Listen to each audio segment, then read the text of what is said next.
this word, then that means that I'm angry. But if I use this word, then actually I'm not angry yet. I like it. Try and get those languages up. Because I assume Kazan can read. I don't think languages is just reading, but I'm pretty sure Kazan can read, just not well. Not yet. So, what's to- remind me of the mechanic. Do they make an intelligence check similar to spells, and then at the end of the game they get an advancement mark, or they just, how does it work? They get an advancement immediately, Immediately. but then they can't do it again until they've upgraded it on their own. But I think I put in Discord, I screen capped the little Okay, cool. thingamabob. Yeah, that'd be good too. Where is it? Where? I have started to Here it is, record teacher. just So 15 or higher, they get an additional advancement roll. You make the roll immediately, and I can only raise the level by 1. After that, you must improve the skill through experience. So if you want to roll for it, if you succeed on the roll, Kazan, congrats. for nice. One more language. Alrighty, thank you. It doesn't say anything about time. It usually shift takes of a intense shift. training, a shift Yeah, of a intense shift. training. So we'll say like, and here's the thing. I mean, in a week, you could do a shift a day if you want, since we're, so if there are roughly, I'll say if there's basically, even if I usually do 6 days in a week, because that's the Dragonbane way. So if you want to do 6 days of training where every day they did some, so you try to level up a skill or level up that particular skill again, here's what I'll say is maybe, if they're doing that, but based on the rule, you can't do it till you actually level up yourself, which means that you can't do it again until you've had a chance to roll against skill. it. Yeah, that same so skill. you could level up 6 different skills in a week, but not the same one in the montage, right? Yeah. That's how they keep you, because everybody would literally go to 18 overnight. Yeah, that's not. Although, Kazan, do you want to try and teach Makeda how to craft? Because that is like my lowest thing. Yeah, that's for sure. And if you look on the map here, everyone is traveling from here. So we travel to Daru. And she failed. And then from Daru. I want to go higher. No, wait, you want to go higher. Okay, never mind. I succeeded. Also, I want to ask you this. It actually would not take you 3 days unless if you rent a canoe, or I don't know if you guys have, if you rent a canoe from your old girl's shop, you could travel twice as fast. Let me look up the cost again. Also, if we took any messages from Grindbone, that would net us some profit. Yes. Also, what messages? Remind me of those again. Riverfolk rentals. Purchasing is 10 gold. Rental is 2 gold up front, and 1 gold per week after. Provides waters are calm. Cuts travel time down by half per 11-mile hex. So normally when you travel 1 hex, that's one shift, and 2 shifts you're supposed to take a break after that. So you pretty much travel, you just cut that in half. So you'd be traveling basically 2 hexes per 6 hours. So that would cut things. You'd get there like right after leaving Daru, like in a shift. Just something to know. 2 gold. 2 gold. If you want to rent it. Yeah, we have enough gold for that. Yeah. I don't want to risk it. My swim is only. If you want to barter and see if you can cut that in half. My swim is also really bad. So, assuming Malcolm doesn't try and screw us over here at the start of the game by ad-libbing us falling out. All I'm gonna ask is for someone to give me a Pathfinder check. But actually, if you're on a river, pathfinding check is at a. It's not a pathfinding check. The pathfinding check will be a seamanship check. And add a boon because of the flow of the river. Who has seamanship above a 7? But you get a boon on it. Above a 7, yes, it's at 8. 4, is that good? Oh God! Wait, does that mean I'm rolling this? No. I'm like, You said You don't have to take a boat. You guys can take the same path you automatically Let's just know take the path that you know Save through. The gold. You just Save the gold. But you are Save marching our through skins. that. You just march through that old creepy swamp, making a bushcraft check with whoever is your pathfinder to get to arrive around here, which is like the road that leads right into Jaffa, and then is right near. It's also right near the Great Library ruins. My So- bushcraft is I'm just 14. curious if like this bar is like on a cliff and on the edge of the cliff the castle's built into it. I'm gonna describe all that once we see it, but I will start the game sharing with you when we start what Tasalo has kind of told you about the location. And Tasalo is the black, for to remind you all, that's the blacksmith. Actually, since we're all looking at Legend Keeper, it would be this guy right here. It would be him, and Tasalo's known for his love of libations as much as his skill in craftsmanship. He was drunk when you guys went to the party early on. He claims his drinks were spiked by a half-orc owner, which you've hence learned is named Selu, owner of the spirit bottle. So that he could lose a bet, he wants you to check out the place for skullduggery. So he has also given you some more information, and you've realized that he lets you know, when you stopped off in Daru, he's glad that you're about to take this and find out what's going on. She caused him to lose a bet. He feels like he knows he lost the bet fair and square in the game that they played, but he feels like of course the spiking was to make him off his game and to make it easier for him to lose. He ended up like waking up like on the road like a day later, outside the bar. He should have known better, but he heard that the drinks were really strong there, and No victim blaming. No victim blaming. no thing, yeah, and he what was taken from him, what he believes Selu took from him, she took his master crafted. Well, he put him up to be lost, but his master crafted tanner tools and and not even just master crafted, magical master crafted and magical crafted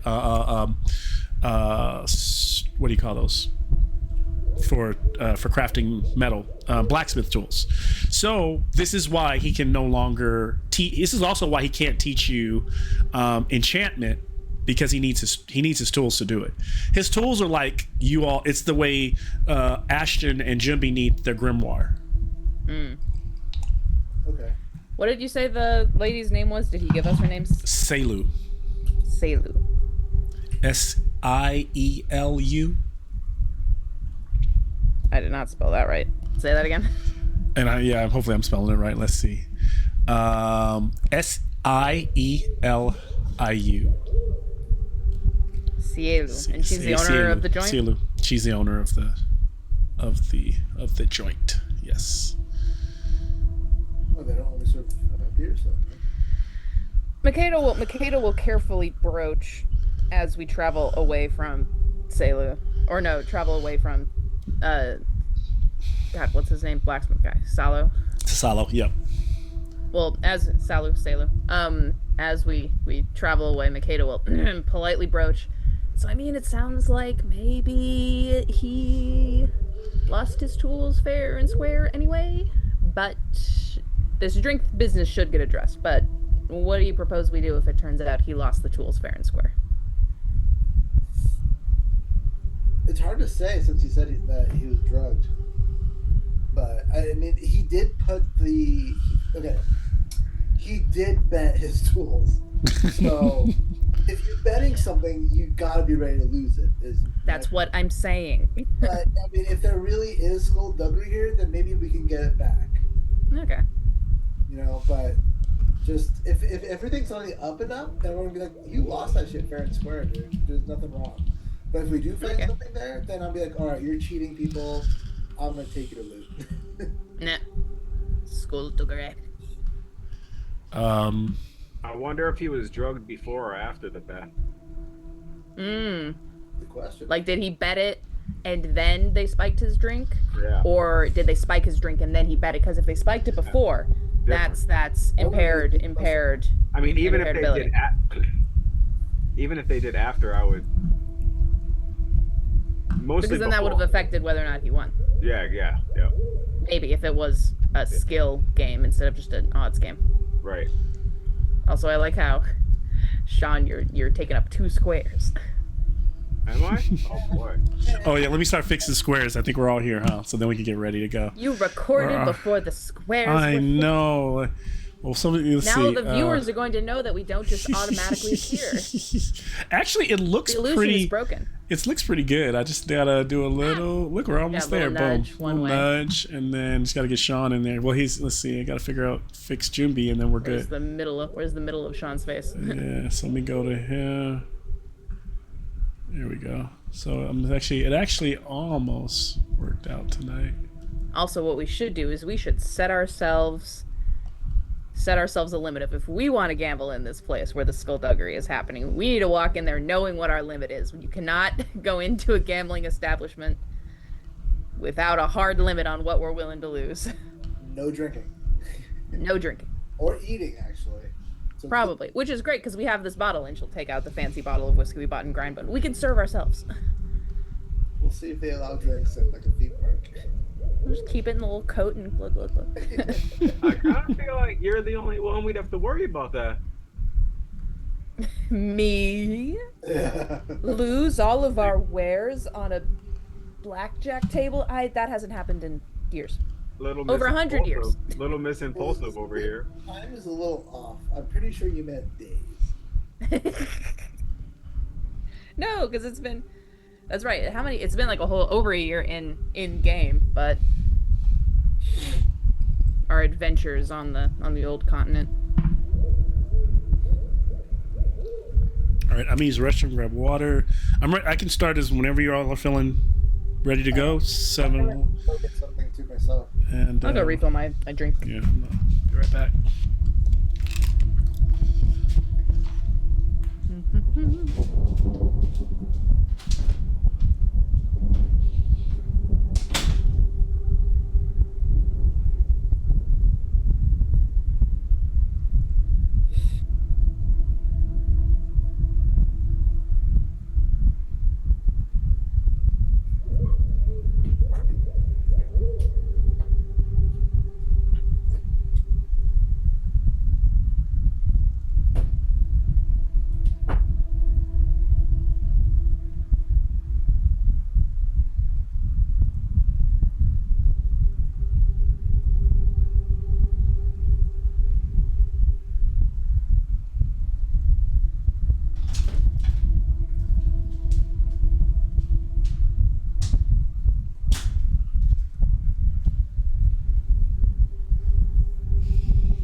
Behold Megatron.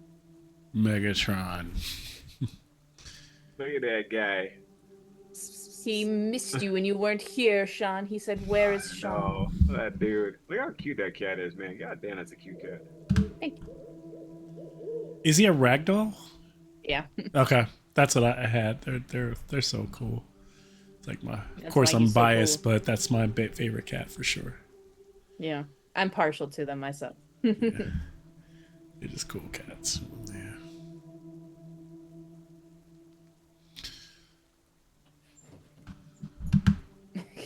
Ever since you were like, actually, I can see why he's called Megatron. I'm like, yep. It's the little squinty eyes, the little The He squinty literally eyes, looks the like- shape he of the literally looks like a head. Decepticon when he looks straight the ahead. shape, he looks yeah, like a the shape of Decepticon like the symbol. gray patch on his face. Yeah. Yeah. It's the logo. It's the little like angry. Well, even the shape of his head, it just Megatron has the Darth Vader helmet, kind of Yeah. like the shape of the helmet, and then the helmet where the face would be inside. I'm like, okay, I see it. I see Megatron. Megatron. Why throw away your life so recklessly? Starscream. That's my favorite. That'll be if I ever get a second cat. If I ever get a second cat, It's his name's gotta gonna be Starscream. Starscream. Sure. We should honestly. I would love to get together. Dude, I don't want to have a watch party, get drunk, and watch the '80s cartoon and just quote all the best quotes from it while drinking. That probably will be more fun in my mind Wait, than speaking of actually 80s doing it. cartoons- But And then you'll be drunk and cry at the end. oh, I would. I'll cry when forget how that movie I'll ends? cry in the first 20 minutes when Optimus Prime dies. Yeah, 15 bro. minutes into the movie. 50 minutes into the movie, that's true, yeah. You got that all that shit happens like 15 minutes into the movie. You got like the Decepticons are the most gangster. That's like the most gangster movie where like the Decepticons are just murking your favorite Autobots in the first 15 Breaking minutes. your little 8-year-old heart. I mean, just imagine the bad guys going on a killing spree in your favorite franchise. Like if you started a Star Wars movie and everybody got murked. Like everybody got murked in the first 20 minutes just because they want to sell new toys. And not even just everyone, but everyone that you've spent the past year getting to like. Every Saturday morning, learning to like these guys. And up until that point, like lasers are bouncing off their chest, and they're getting hurt. They're like, I'm out of the fight. Suddenly, like they're tearing. The lasers are blowing holes in their chest, and like they're like turning gray. You're like, what is happening as a child? They're crumpling over. It is awful and amazing. I hated that movie as a kid. I felt like I kind of grew up during that movie. I was like, I get it. I moved on to anime after that. I was like, it's time to go straight to anime after this. Like, there's no going back now. I'm a man now. Life is hard. I put away childish things. Grow up, kid. Shit is rough out here, man. Like, oh man, such a good. All right, let's see. Speaking of 80s cartoons meant to sell toys, though, what are you guys gonna go see? He-Man? I've already seen it. I'll wait. Has anybody seen it? No, I want to go see it. Every movie that comes out, I'm not gonna go see that shit. It looks fucking terrible. I enjoyed it. I'm not gonna give them a fucking dollar of my money. That bullshit ass movie. I don't think it's bullshit at all. I think if you like honestly, I'll tell this group, if you like this, I mean, this group likes. Okay, if you like if you like movies that have the Ragnarok Guardians of the Galaxy treatment, it's a good time. Okay, Nah, hard pass. Okay, then yeah. But I mean, I don't think you can expect Masters of the Universe to be anything but that. So like, yeah, you can't. The source material is like the source material is that. So it's great. Like for and me, and I'm gonna be honest, one that was literally made to sell toys. What made the movie good for me, and I know everybody's gonna like crazy. Jared Leto is a fantastic Skeletor. And I just enjoyed every time he was on screen being Skeletor because he was like kind of sinister. It was almost like what his Joker probably what he wanted it to be. It was like he's sinister, but then he would like do he would be like he'd have this like he has this kind of British evil villain voice. And then he goes, and you're like, yes, that's Skeletor. Like it's so good. And it was fun. I turned my brain off and had a little fun story. I knew I was being marketed to about toys and my nostalgia from when I was a kid, so it wasn't a big deal. It was just like, yeah, it's cool. Like, you knew what you were in for. Yeah, Cringer's in there, being like, talking cats and flying spaceships and barbarians and shit, saying I have the power. It's dumb and fun. Like, you can't. And it's dumb and fun in a way that I think was better than like the Dolph Lundgren version, right? Where they spent most of the movie in like some weird Midwestern American town. That wasn't good at all either. So this is the best that you're gonna get from a Masters of the Universe movie. But I had fun with it. Yeah. I've kind of been going to the movies lately. I've seen that Backrooms, Session. I want to see Backrooms, but I'm afraid that when I go, the theater is going to be full of 12-year-olds. It was not. Well, when I went, it depends on where you go. Yeah. I need to either go like 9 in the morning or go at like or go late and then try to go to. Honestly, that's when you got to go to those movie theaters where they sell adult beverages and where like if you go anywhere, I go sit now, but if you go anywhere where you got reclining seats. I feel like that, like they usually charge you a little more for that, so usually the teens ain't going for those. So like you usually kind of edge them out a little bit. I don't want to go for that for the same reason. Exactly. See, I'm on a teen budget. You gotta buy the teen. You gotta like buy them out. I buy like 5 seats so that I can sit with 2 on either side empty. It was so funny that when I was in I went with a friend to go see Mandalorian and Grogu. Pre-gamed that shit way too hard. We were in there. About to become. What did you think about that? Because I saw that too. So it was bad, but I paid $20. I paid $20 to watch. I paid $20 and made about a gallon of margaritas to go watch 2 mid-tier episodes of Mandalorian and Grogu. That's what I paid. Usually I pay $10 a month to have access to some of the best episodes of Mandalorian and Grogu. Instead, I paid $20. That's good hearing from you because it confirmed that I wasn't crazy. So it's like, is this just this is just 2 episodes of Disney Plus like Bro, that are it cost okay? me $150 to go to the movies. Yeah. I'm not going to fucking see Grogu and Mandalorian. There ain't no fucking way that movie's gonna be worth it. But it was also hilarious because we were in there, and again, me and my friend mistimed it, belligerent, and a kid sitting like a seat and a half away from me, like, you know, 2 seats away from me. At one point, something not that clever happens on screen, and this kid, a little too loudly, goes, "But why would he do that?" And I'm like, literally, why would he do that? Like, literally, why? Criticism is alive and well, youngster. Yes. Do not let the world take your spark from you, because you understand. Right, the kids are all right. That kid, perhaps cinema will live thanks to this kid. But why would he do? Literally, why would he do? True. Yeah, I hear you. No, I hear you. Yeah, I just think I've been going to escape, get out the house. I enjoyed it. I mean, it's what gonna it be is. great I when I get to wasn't- watch it on Disney Plus. It's gonna be amazing. Yeah, I don't think it was bad. music I just felt like was great. I I would have loved the watched the music, same thing. actually. Yeah. Oh, because it's Ludwig Göransson, who you know, Yeah. I can gush over that guy. That guy's just music is so good. Like, That was like my one thing, is I'd be watching and I'm like, okay, this is like an okay episode. It's not the worst episode of Mandalorian and Grogu Yeah. that I've ever seen. I think I told it to Malcolm too. They lost me with that shit when they went away from the first season of it being like Kurosawa and like how it was like, Yeah. you know, cinematic, and I think they got too caught up on the whole Grogu and cutesy Yoda Yeah, as soon as they puppet realized they could sell thing. those fucking toys, it was over. Man, they Yeah. leaned all the way into As that. soon as they fucking realized, now every Yeah. episode had a new little monster in it, and Yeah. I love that. I love those little tertiary characters. Huge fan of them. But dude, 1 per episode, and it was basically that. And I didn't realize in the beginning that it was the way it was titled, The Mandalorian and Grogu.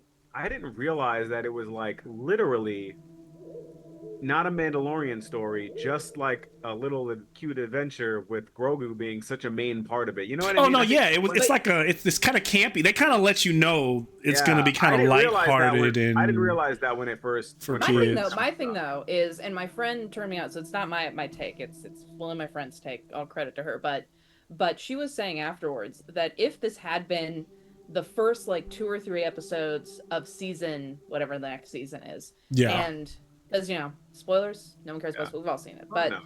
there's that prolonged section where Grogu's alone trying to heal Mando, and she was like, if it had just been 45 minutes of completely dialogue-less storytelling, that would have been the best episode of The Mandalorian that they ever did. Like, it would have been groundbreaking for them to try and tell this story without speaking at all, like just following Grogu and his attempt, I can see that. like Grogu alone. Like, it would have been an amazing episode, but you can tell I that think we're gonna- Grogu's whole arc was originally supposed to be a 1-season thing. It was, yeah. And that whole like, oh, we got to bring him back is what kind of lost me.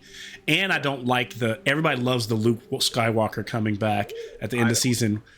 I don't, it because was a cool moment, but I watched some breakdowns about how Luke the power fantasy of Luke Skywalker and how the novels and the comic books have created a version of Luke Skywalker that never was. Yeah. And it's a really interesting take on how Luke Skywalker was never he was never supposed to be a badass. No, he was like a normal Joe. Like, he was a farm kid. Yeah. He was, yeah. And they've leaned into this power fantasy of Luke being kind of like He-Man, kind of the Exactly. and it's not. It kind of takes away from that in the character. books, you're right. In the books, he's exactly like that.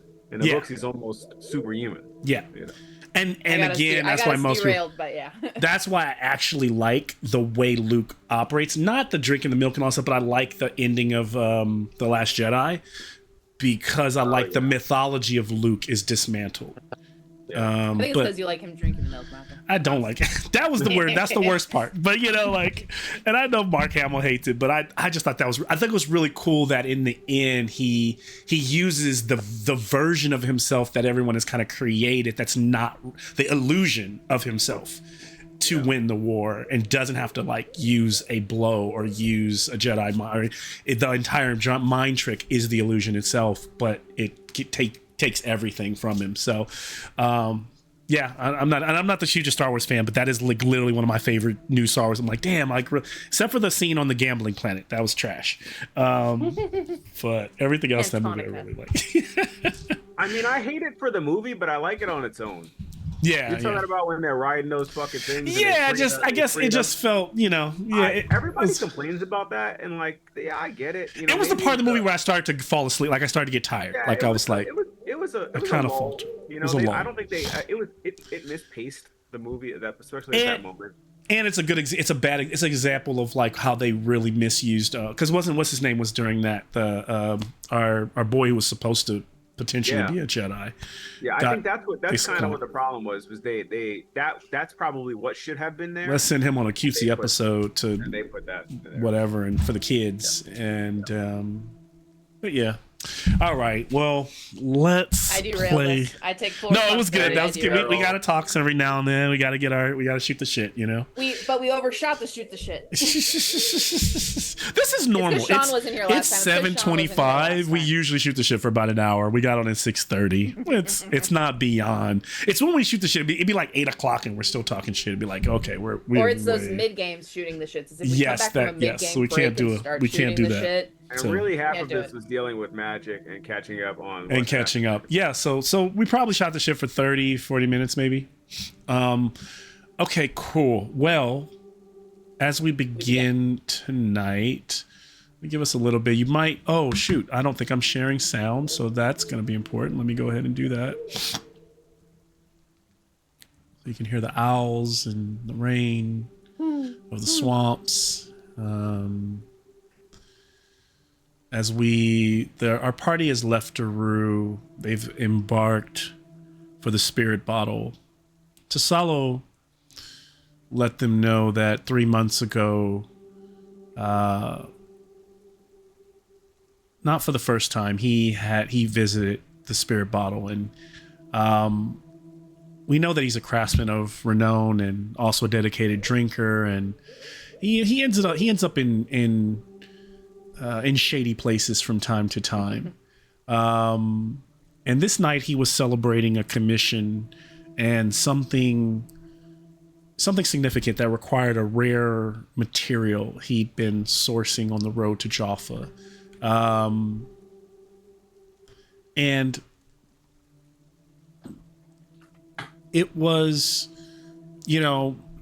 stopped off at this place. He slightly familiar with Cielu, the owner, the half-orc owner, got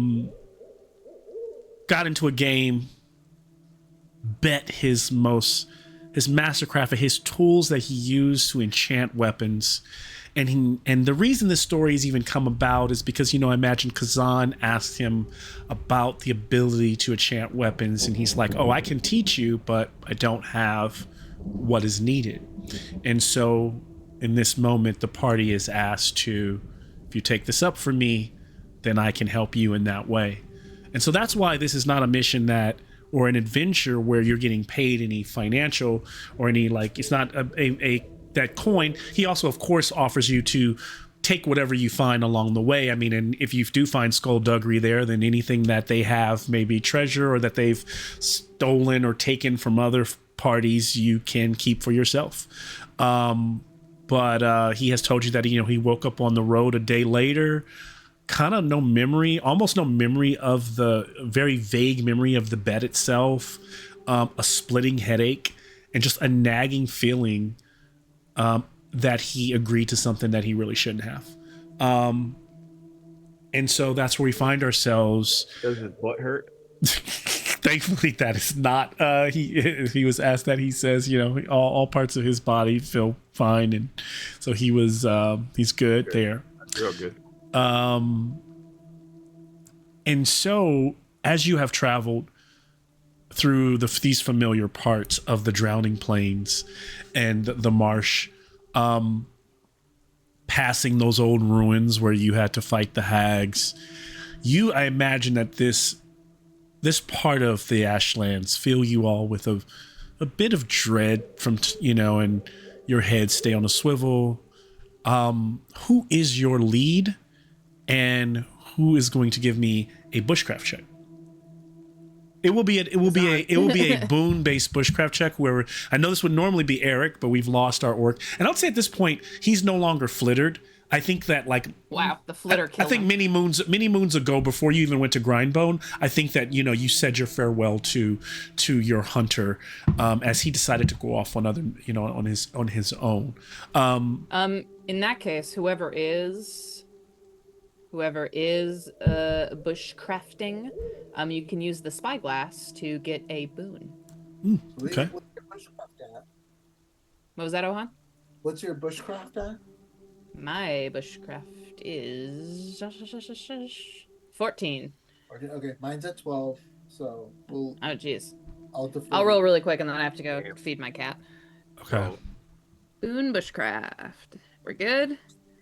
And we're good. Sweet. So good. From time to time in the distance,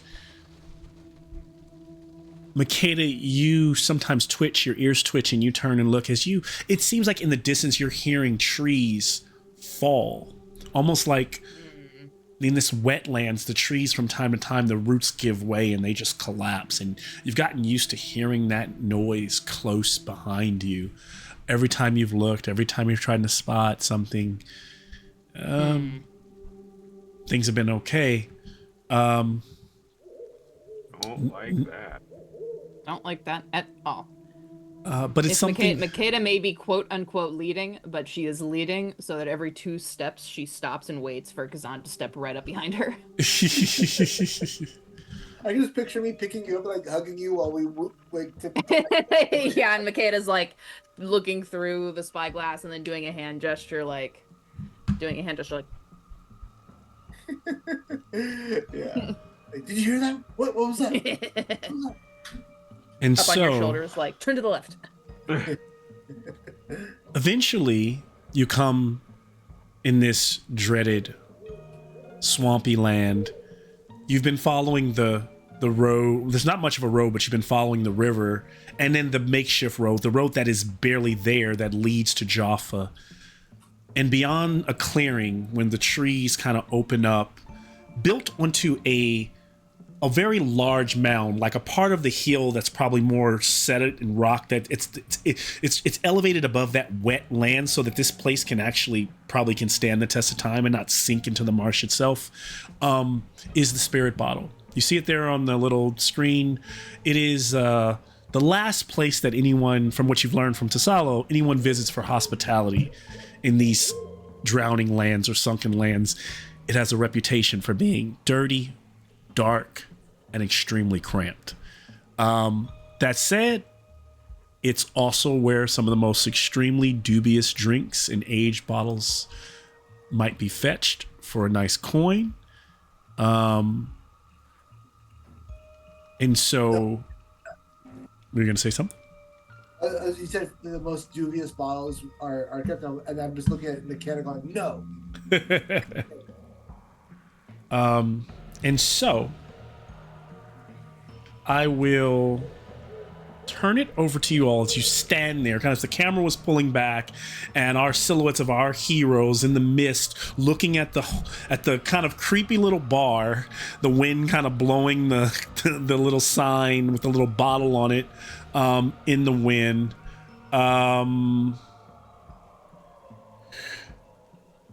How do they want to approach? But they find themselves outside the. Now, there I have you like right at the door, but imagine you're at the bottom of the hill. There's a little like pathway, a little cobblestone pathway that leads up to the front door. There is no ruckus like light. There's even those solemn, no bardic music coming from this place. There is barely light coming from you would imagine no one is even there, but you can see a flicker of light inside, and if not for that, and also the billowing from the chimney, that something might be cooking, or maybe a fire is at least going. It lets you know that someone is home. Do we hear voices? Kaz is going to turn back at everybody and be like, why would anybody celebrate here? Can I have an awareness check, Jumbi? I heard you ask, do we hear voices? Yeah. me see how aware I am. Oh boy. Oh boy. I never joined the game. How damn awareness.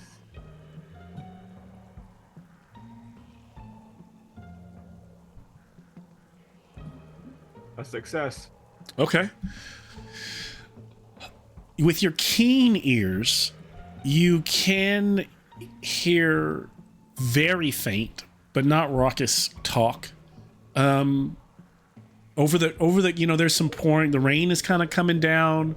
But with your keen ears, Jumbi, you are able to make out that there is some chit chat. But this is not like your normal. If you were in Daru, maybe, or definitely if you were in Grindbone, how you would be able to hear people talking from the road where you're at. So it's a smattering of chit chat. Or I can't tell how many people though, right? Probably not. Based on the way this place is built, this probably doesn't hold that many people. And so for you, you're hearing a couple of voices. Okay. I kind of put a hand up and motion to them that I hear voices. And I tell them that, but softly, because if I can hear, even though they probably can't, although I'm using my hyena hearing and they probably can't hear me, I'm still cautious that if I can hear them, they can hear me, kind of thing. If I could see them, they could see me, that kind of thing. Gotcha. The kid asks, "How many?" Sean, you staying off screen tonight?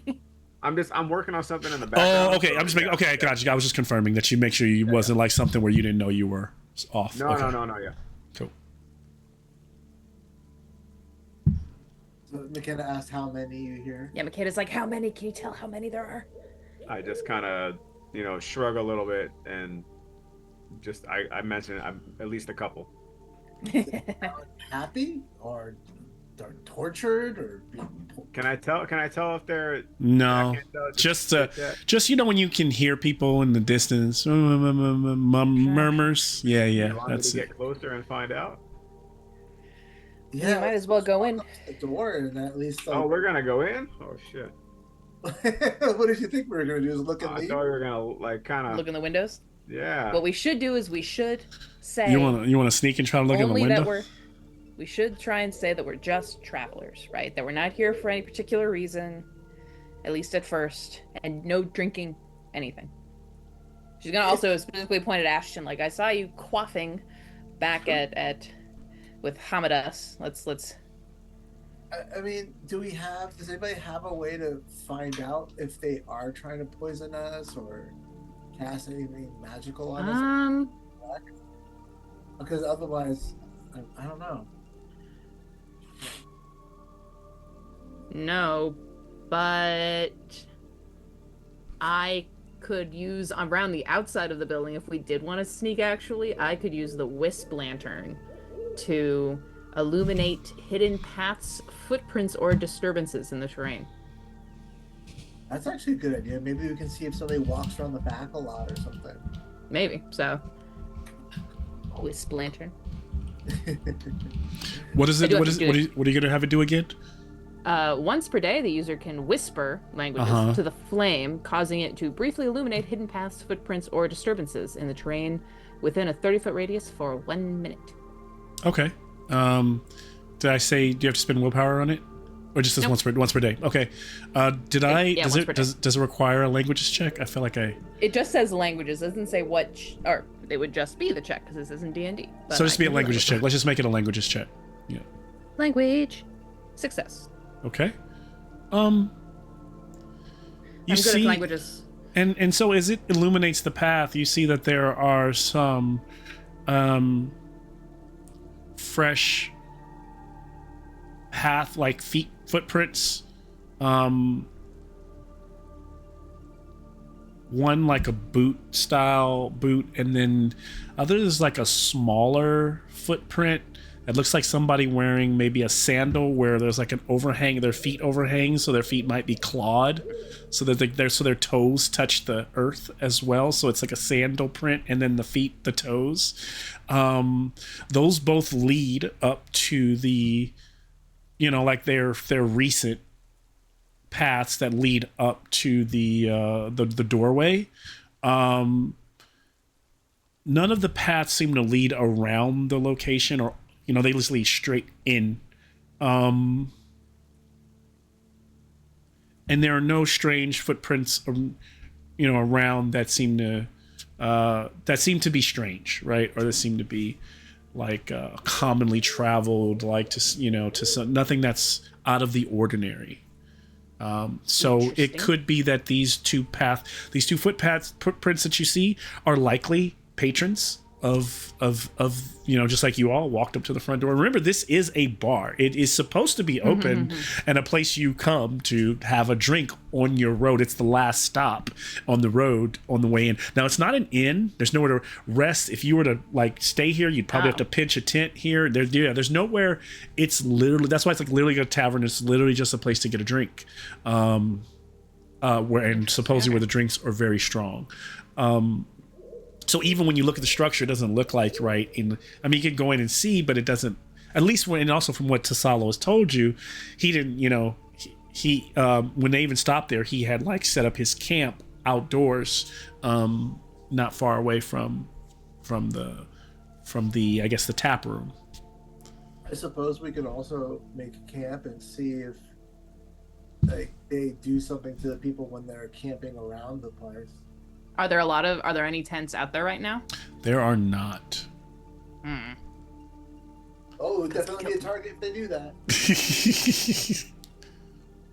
It's very solemn and a bit eerie. There's nothing out here, right? There's no other wagons or horses. Weird.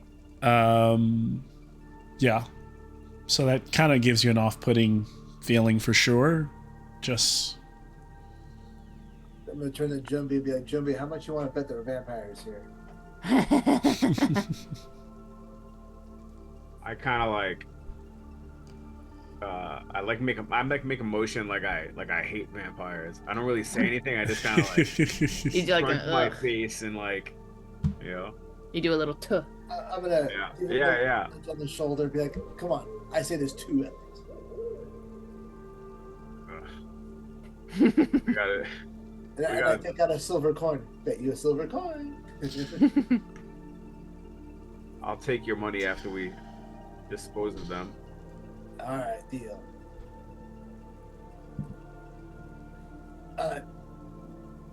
Maybe we should just go in. Let's just go in. Let's see what's going on. As you Do we just bust in the door, waving the full floor? Maybe Ashley can detect magic and get a little sense of what's going on around here. So right now, I imagine as you're bringing this up, as you're walking up the little pathway, and within a momentarily, you are going to be at the front door, be able to get out of this rain. But you're saying you might want to cast detect magic. I'll turn it over to Kazan before you open the door.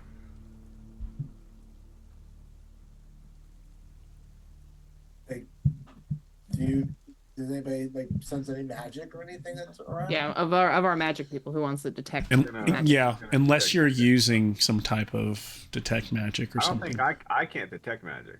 I think can I? I can't detect. I think otherwise, yeah. If they're not detecting, Can Jameson detect magic?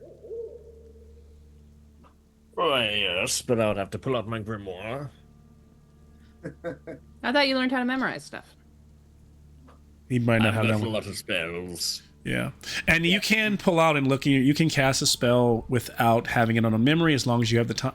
If it's in combat, it takes twice as long to cast. And so, but in this situation with no threat, you could do that. Just pull it out. And Oh, turn it to wait, the I page. don't need my grimoire. That is one of my oral spells. Oh, okay. Aha. So I've got to do a little incantation. When powers mess with what is natural, there will be signs. And I'm supposed to tell you what kind of magic I imagine you detect.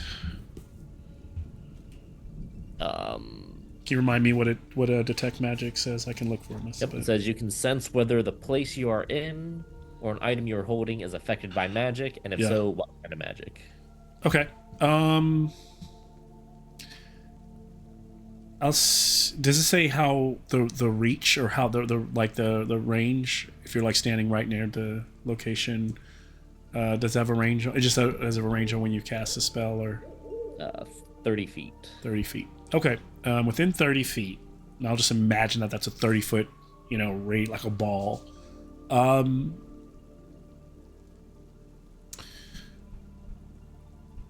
You do sense magic.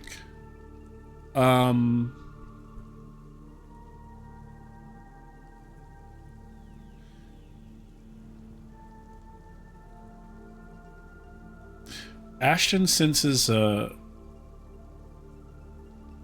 witchcraft. And even a faint, possibly illusion magic. What you can't tell, Ashton, is whether it's on the location itself or just within the location itself. So you could be getting the read that the place itself, it has that like a spell or an enchantment on it, or it could just be whoever's in there, whoever the patrons are, or those who have stopped in might have these magical properties or magical schools like present. There seems to be a few different magics about, either in here or around. There's some. Yeah, and that's within 30 feet, so yeah. An illusion. God, I hope that we're not like walking into some kind of spell right when we like get through the door. Ashton, give me I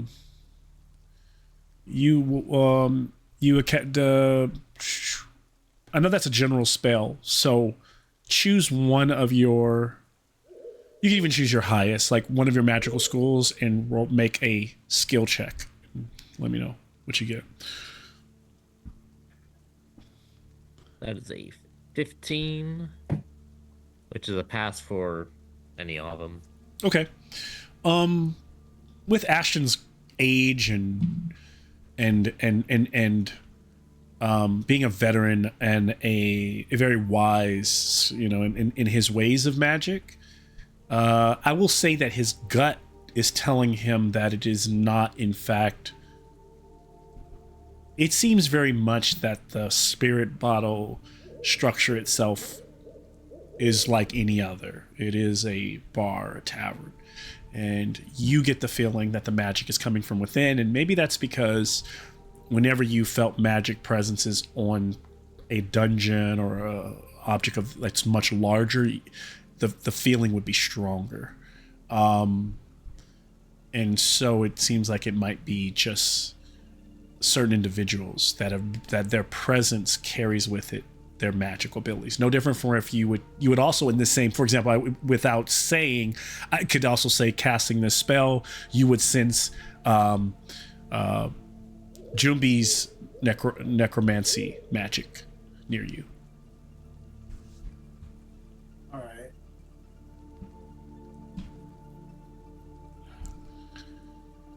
Guys, if I walked us into something, I'm so sorry. There might be some casters inside, but I don't think it's anything we should worry about unless you're planning on a bar scuffle. We could just walk away. Well,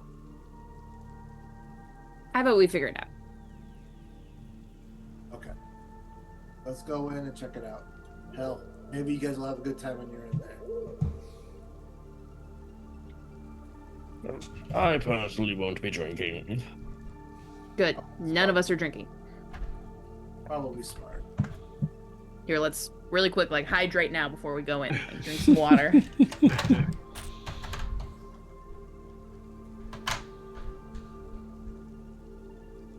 But in we go. Well, we'll walk in carefully. Walking carefully, but trying to look confident so they don't try and jump us immediately. But we should be singing "Don't Be Suspicious," right? Don't- Don't be suspicious. Don't be suspicious. Don't be suspicious. All right, so we walk in. What's going on in here?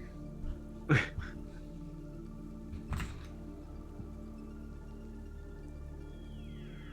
see what we see. All right.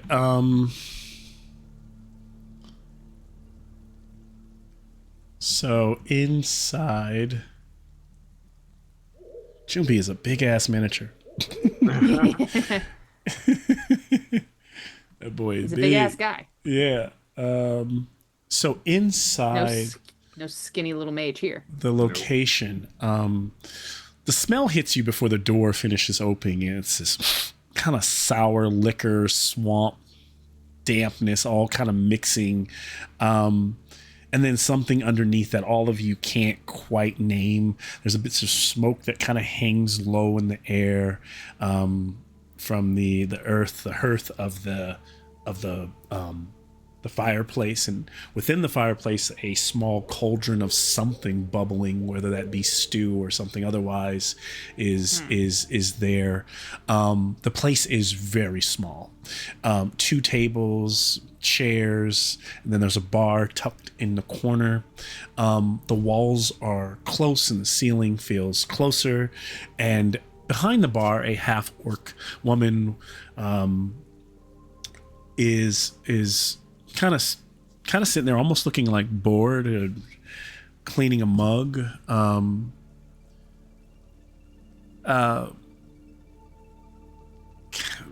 Lean, quiet.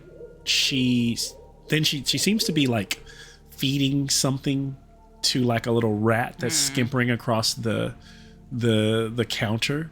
Just kind of unbothered. Disgusting. She doesn't even look, like when you walk in, like she doesn't really look up, and when as you start to, when the door finally closes, everyone kind of, a gaze goes to you. One of the things you notice here is the lighting in here. There are some candles here and there throughout the room. There's a chandelier above you. There's wine bottles on the table. Again, there's a burning firewood, and a boiling cauldron. And there's a bit of light from there, and then maybe some candles on the bar. But the light, the way it flickers here, it's extremely dim. And everyone in this bar seems to like it that way. But the 3 patrons that turn towards you, all of them, their eyes kind of glint a bit in the darkness. There is a hobgoblin nursing something in the cup, and sitting across at a table, sitting across from a pale dwarven fellow, white hair in very obsidian black armor, with a weapon slung across his back like it could be a hammer or an axe. Both of them kind of drinking, and could have been some of that chitter chatter that you were hearing as they talk back and forth. Suddenly they both stop their talk to kind of look at you.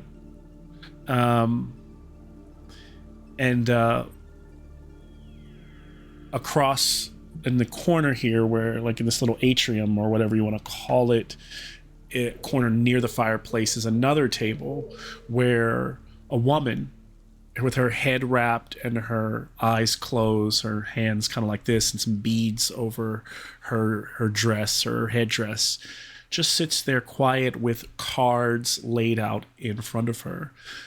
Clearly, you would assume some kind of fortune teller. And though she doesn't look at you either, no one speaks. Fire kind of crackles and pops. Momentarily after looking over at you, the bartender goes back to feeding the rat, and the 2 fellows go back to talking, and the fortune teller stays in her kind of almost meditative state.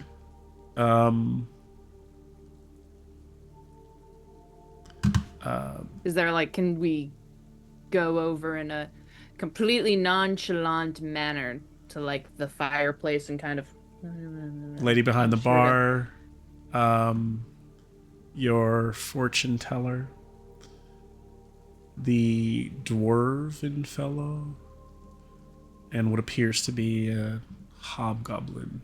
These are all the patrons inside the location.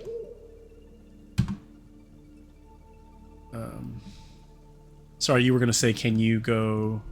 Yeah, like trying to be nonchalant, not go up to the bar, but go over to like if there's a fireplace to like warm Yeah. my hands without having to Look get at my drugged. miniature. I'm definitely chillant. No, nonchalant. We're so good at being nonchalant, guys. As this happens, the dwarf gets up, kind of like his chair making a raking across the floor, and he leaves this desk and goes over and kind of just leans up against the back wall over here.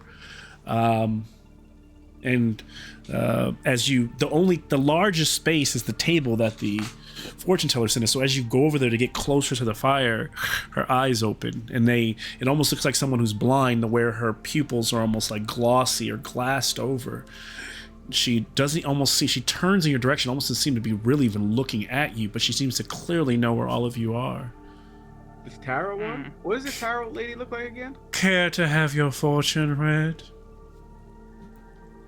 Let me go back to her. If you're on. I'd love to have my fortune read.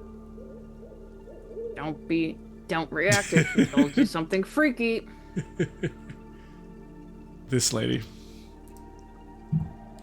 Oh, she's kind of hot for a dead chick. I didn't know she's dead. She could be alive. Yeah. She could just look like that. Look at that face. Ugh, come on. She could just look like Outta that. Okay, that's what happened. What was that? Sad. She's just really sad. Yeah, dude, she had all that makeup on. She went to the club. And she Crazy. started crying, and that's why she looked like that. Yeah, and now everyone thinks she's dead. You know, you'd be sad too if you thought you were all dressed up and everyone thought you were dead. Fine. Maybe she's not dead. Yet. I think I want my fortune read. I think that's a Yeah, bad your idea. fortune read. Let us start a conversation somehow. To be honest. I mean, you weren't here. Also, you weren't here last time. We already got our palms read by the freaky witches back in Grindbone. Good. That's good. Witches, I don't want to fucking. We gotta kill witches too. I'll sit down. Is she like? She's like. Does she say it from her seat? Yes, I am no witch. And whether you said that or not, like, she seems to have like She has read. knowledge of it. That's what a witch would say. And Yeah, and she says, 1 silver for your reading. I put a silver down. Thank you, good sir. And she shuffles the cards. She starts to deal them out. Sean, can you roll a d6 for me? D6. I sure can.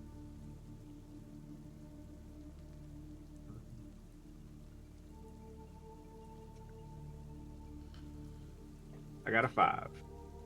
Hey. She, after looking at the cards, she seems a bit perturbed by what she's seen here. She closes her eyes and runs her hand across all of them, kind of slowly touching them and sliding. They seem to like, it doesn't even look like whether it's, you can't tell if it's like an illusion of her hand, maybe like a magic trick, but it almost like she slides her hand over and they all kind of like fold back into her hand. And then she makes a face like, nothing. And she says, the cards won't speak to me for this one. And when she opens her eyes, she looks unsettled. Is that normal? Like, what are the odds of that? Your future is clouded, my friend. Your destiny is hard to read. And then she goes, I'm sorry. And she slides your single silver back over to you. I slowly get up smiling and slide the silver back to her and walk back over. She looks again, like, and then goes, "Oh, thank you." Takes it. Makeda pops up like, so what'd you get? I got nothing as usual. Yeah. Or if that's a legit answer, or if she just was pretending to be. I didn't think she'd be able to see anything anyway. It's better if she doesn't. Suddenly there's a from the desk as the barkeep. Are any of you going to order a drink? This isn't a free space to just relax and get out of the rain. This is a bar here. You're right. McKenna, give me some money. Makeda gives you some coins. Like, give me a couple of your best ales. 4 waters, please. Tea for me. Lemon wedge. And she says, as you get over to the counter, you notice that actually give me a spot hidden check as you walk over to order your drinks, Kazan. I wonder if they have Because the rat is skittering away. Oh my god. Ugh. Hidden. Pass. You notice that the rat had like not a fresh one, but like an old, grimy, dead finger in its mouth. Oh, Ugh. Where is that? fucking terrible. Anybody lose a finger? Count them all, guys. And as it's gone, she says, "No ale here. We specialize in strong spirits, wines, bottles." She brings up a bottle and uncorks it. Special for the night.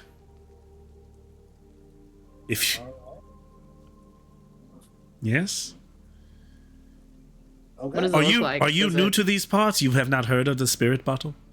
We are brand new to these parts. You look through it. and the place looks magic. Maybe you should push We're on messengers. and go to Jaffa. They have, and then what you've all heard of Jaffa. Jaffa is like it's literally a pirate town. So she's like, if you can't cut it here, if you can't drink here, go to Jaffa. They will have the Jaffa also soft ales that you might be looking for. Nah, your specialty sounds fine.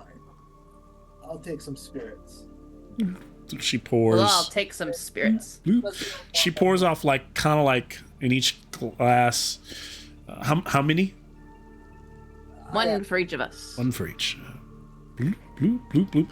And she pours off enough for it to look like a half pour, maybe a little bit more than a shot. And the substance looks like a very dark whiskey or like a liqueur. Like this is clearly not an ale, not a wine. You can ask her why, like, and you notice there are bottles behind her on the shelves. Some of them open, some of them uncorked. Some of them still have like the wax seal on them, but mostly full, like very large bottles of different assortments, different types. Some look like wine. But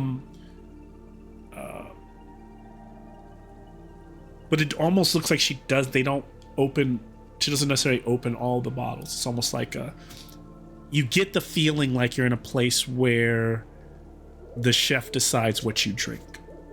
Now it's up to you. You don't have to drink it, but that's what she's serving.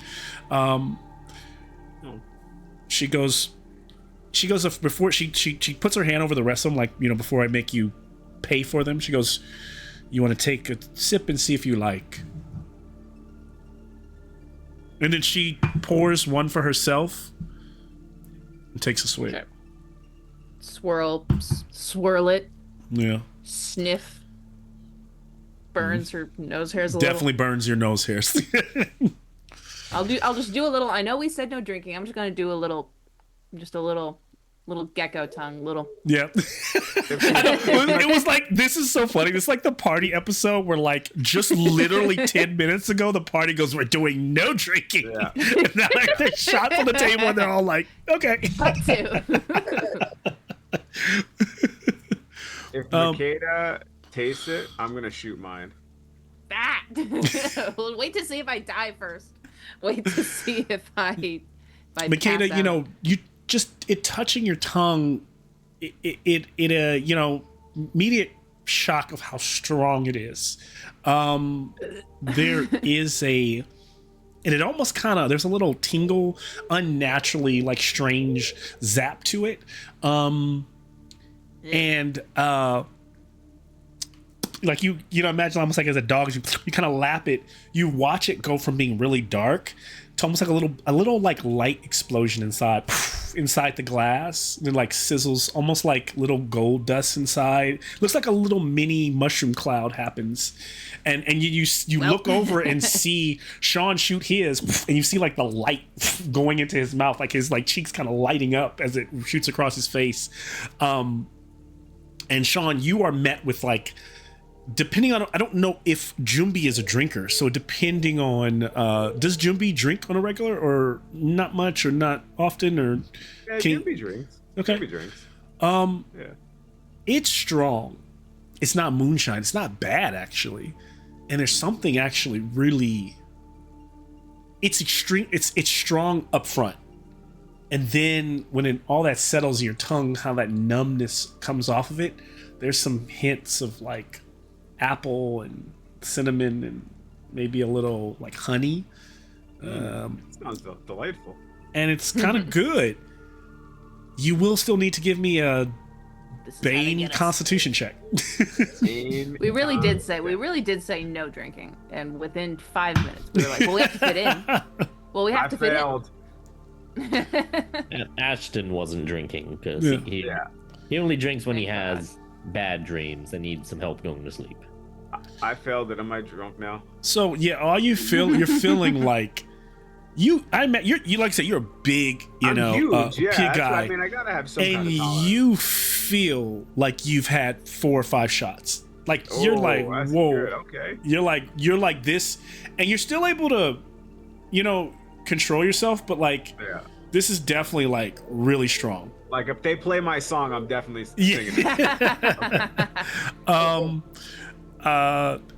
So yeah, you're like, oh, this is some shit for sure. Like, I slammed the little glass down. Delicious. but it was good, and yeah, it was good. And so I don't know if you ask about it, but that was yeah. And then I slap Makeda on the back and I go, "What are we drinking here?" I look at the lady.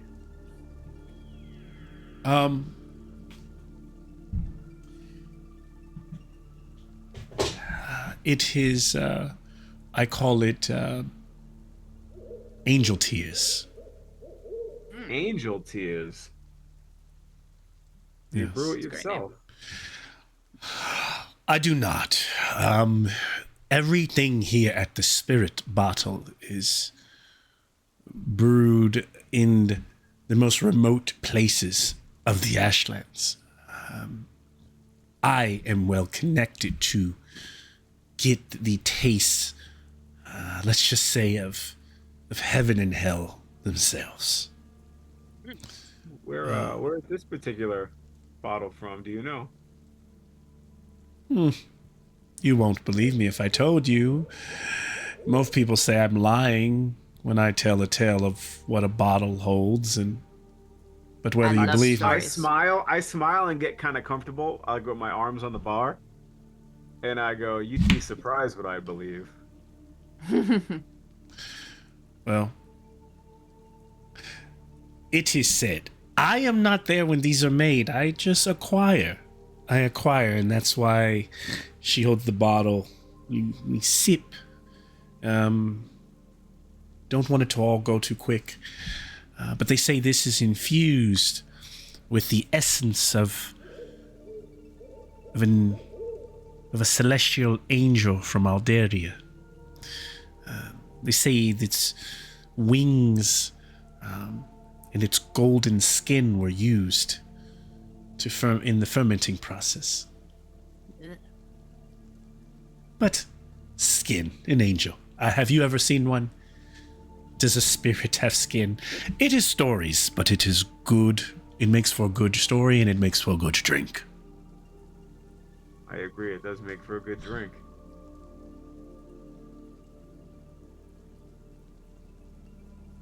This is fucking weird, you guys. as that conversation That will is be happening, one can gold. Makeda- If you, the rest of you, is just 1 gold per pour for this. I do have some. I was giving you shit. Now that you seem to be good patrons, This it was kind the of pulls shit? off a regular bottle of. There's some. I have some wine as well. Angel skin? Angel skin was the shit? So, Makeda asks that. Makeda asks, Angel Oh. wings and skin was the oh shit? no! I was saying I wanted to make sure you were good patrons. This is the good shit. Oh. I have some shit if you just want some regular wine, but some 1 copper wine. This pours of this 1 gold apiece. I look 1 at gold Makeda. of... Worth it. I'm getting some shitty wine myself, bro. You can have a gold if you want. Worth it. Well, I shot mine. Paid a lady. Makeda gives over a gold piece. But Makeda will not be drinking her wine that she gets poured. She will just swirl it debonairly.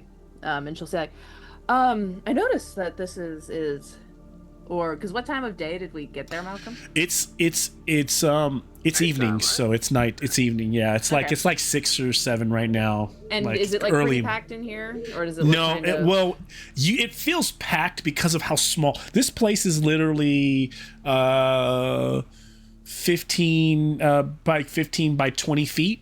And so there's literally only 2 round tables, or a square table, a round table, and then 1 little table in the corner. Maybe enough seats for you all, and maybe 1 other. There's only 3 other patrons, and you all make 4 for 7 of you. It's a pretty packed room. Okay. And put it this way, I imagine since you all are thinking about what could happen if this would be a very cramped fighting if a fight was to break out here, right? Or if you were to like, it's not a very large, like almost like what you see here is what you get. Like that's how much space. And actually, when I turn this way, this is actually here, so it's even smaller, right? It's this floor area that you all are kind of crammed into. But remember, in D&D, like 5-foot squares are pretty large. So in that weird way, you all are just comfortable enough to make it in there. This is somebody running like an illegal booze parlor out of their apartment. It's a speakeasy in the middle of the like swamp. Strange, right? Yeah. Like it's not on the corner of it's just it's almost like people who stop here probably know they're stopping here for very specific reasons, and yeah. Makeda will So again debonairly swirling her wine glass that she wishes was full of apple juice instead. Is this large crowd here? Is this what it looks like most nights? Are we here on a special occasion? large crowd. You all you smell fresh in these parts. You seem new, but come on. Most people come here, know why they're coming here. What you see is what you get on any given night. That's a spirit bottle. What if we wanted to see where some gambling could be had? I don't run any gambling. If people want to gamble, they gamble. She looks around, and it's like, no gambling tonight. Just like no music tonight. No bar, no music. If someone doesn't bring in the dice or the cards, no cards. I mean, she's got cards. She looks over at the fortune teller. The fortune teller is like, Doesn't seem to do anything. I don't. She comes in like, she doesn't work for me. Is she here most nights? No. She goes to and fro probably once a month. So you're lucky if you're looking for that kind of thing. We were looking for some gambling, but I'm sorry. Any of you boys, anyone been up for a dice or a card game? And the dwarf kind of looks up. He seems the most distrusting. And then the hobgoblin is like, I got no dice on me. Nah. Do any of you all have anything? I don't. But I will say, 'cause we didn't catch her name. Why so itching for a game? Oh, a friend of ours said This he had isn't. a lot of We're fun. not known as the biggest gambling den. Oh, just a friend of ours back in Daru said that he had a good time gambling here, so we figured that if we were on the way to Jaffa, we might as well stop in. A good time, a friend, huh? This friend have a name? He might. What's your name? Selu. Selu. Yes. Hold on. Order of the place. Our friend's name is Zathea. Zathea. Or at least that's what he said his name was. Can I have a bluffing check? I wanted to check first that she was the one that Sala was telling us about. Success. Okay. What did you get? A 3. Ooh, because I was doing an opposed roll and I rolled a 4. So, so she's just like, Zathea. Let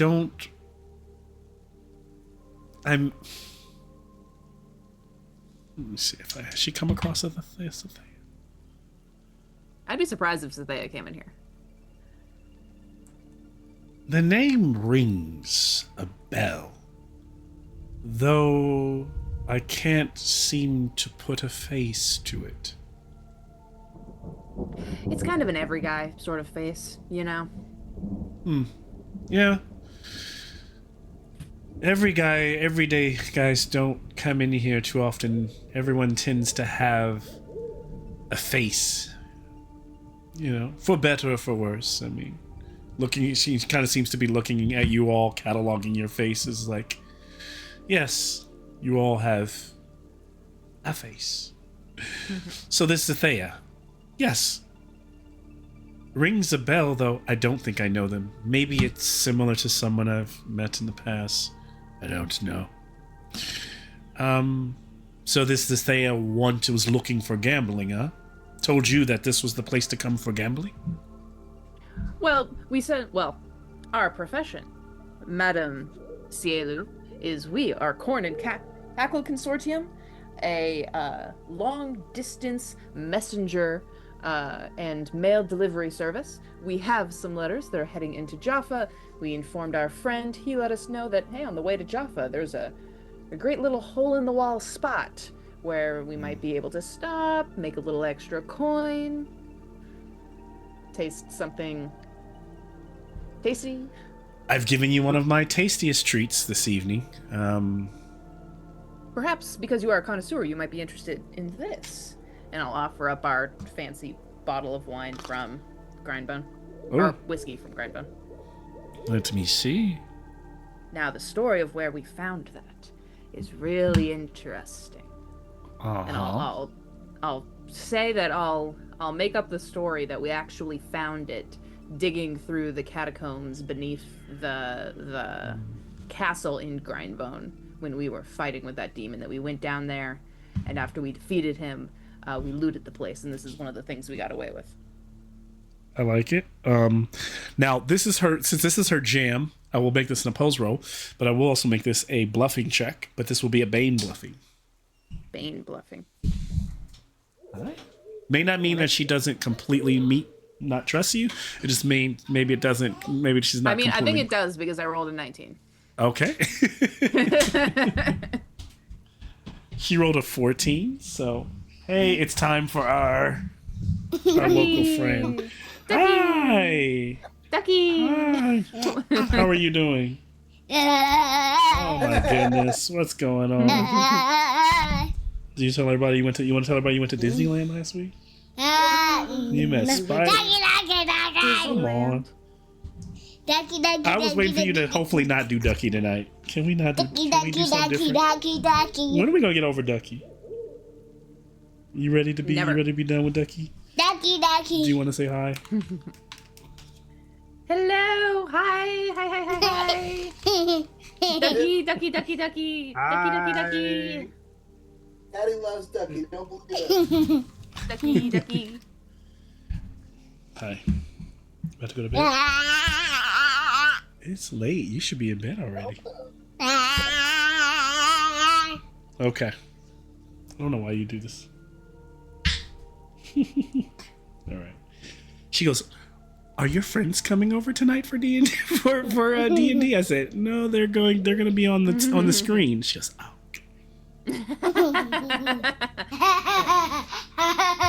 All right. We're gonna get back to gaming, okay? And we better have gaming grounds for live games here. I know we do need to get it. Okay. All right. Eyebrows, you got 'em. Can I have my eyes back? Up. All right. If anybody needs a break here, what you gotta do? 'Cause- all right. All right.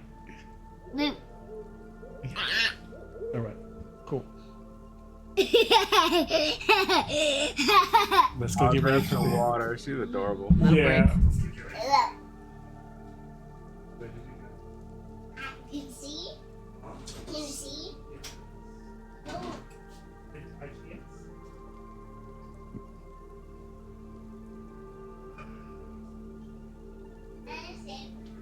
Okay, go say bye. Just say bye to Mike. Say bye.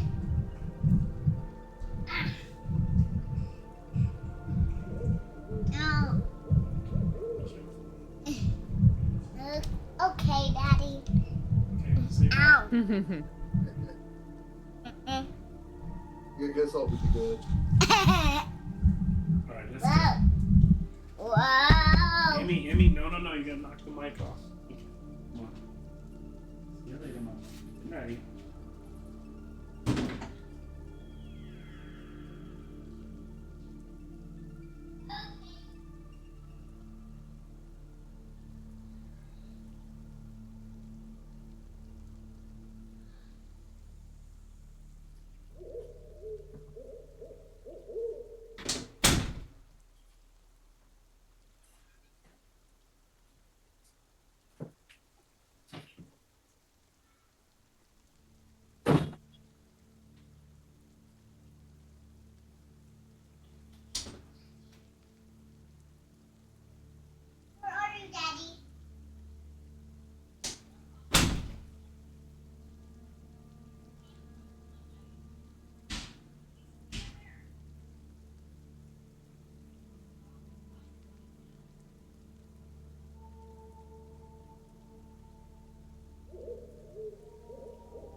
Malcolm, I nailed uh, Andy's cousin with an uppercut accidentally. Jeez. Uh-huh. Andy's cousin. That poor kid, man. I forget, like, 'cause he's so new, so I was going real easy, and he kept like doing weird shit, and I was going so easy, and I accidentally I threw an uppercut, and he ducked his stupid ass head into it and caught it, man. I felt really bad. Was he okay? Did he ring his bell a bit? Yeah, he was all right, but Is that Gino? Yeah, Gino. Okay, I didn't know. So they're related. I didn't know that. Yeah. I guess Yeah. he's here visiting Francis. Oh, okay. I forget these guys. These guys are new, but they're not sturdy. Like you're sturdy. Shit. Even though you don't feel 100% sometimes. Like, Right. You're sturdy. Like you're not gonna get knocked down on the ground and no bullshit like that. Right. Well, I mean, a good shin shot. Shit. I mean, you never know. So. No, I mean, I know. But for sure. generally speaking. Yeah. Andy's cousin, that kid Gino weighs probably 150 pounds. You know what I mean?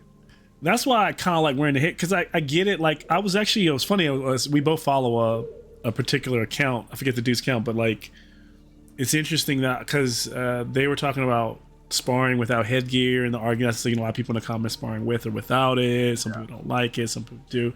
But what I notice is that though every time I'm just getting I think you and Andy naturally, you'll say like I'm getting a little bit better, and so I feel like whenever I'm getting a little bit better, y'all naturally turn it up a bit, and then it gets a little, it's touch and go, because if you're not good at, if you haven't mastered not getting hit, then you could take a decent blow, right? I imagine that there's a realistic chance of, I think the shot. Not that I'm scaring him, but like, there's a good chance of breaking my nose if in a fight with Andy with some of his punches. I think that's the challenge that a lot of people have with our group is Andy he has that one punch.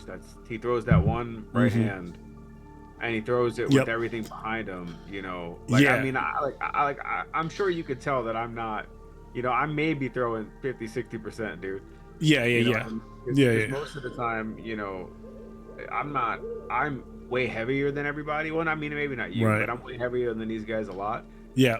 And I wear bigger gloves than everybody. Gotcha. Heavier gloves than everybody, because if I wore like 12-ounce gloves, there would be no. I almost knocked Andy out one night by accident.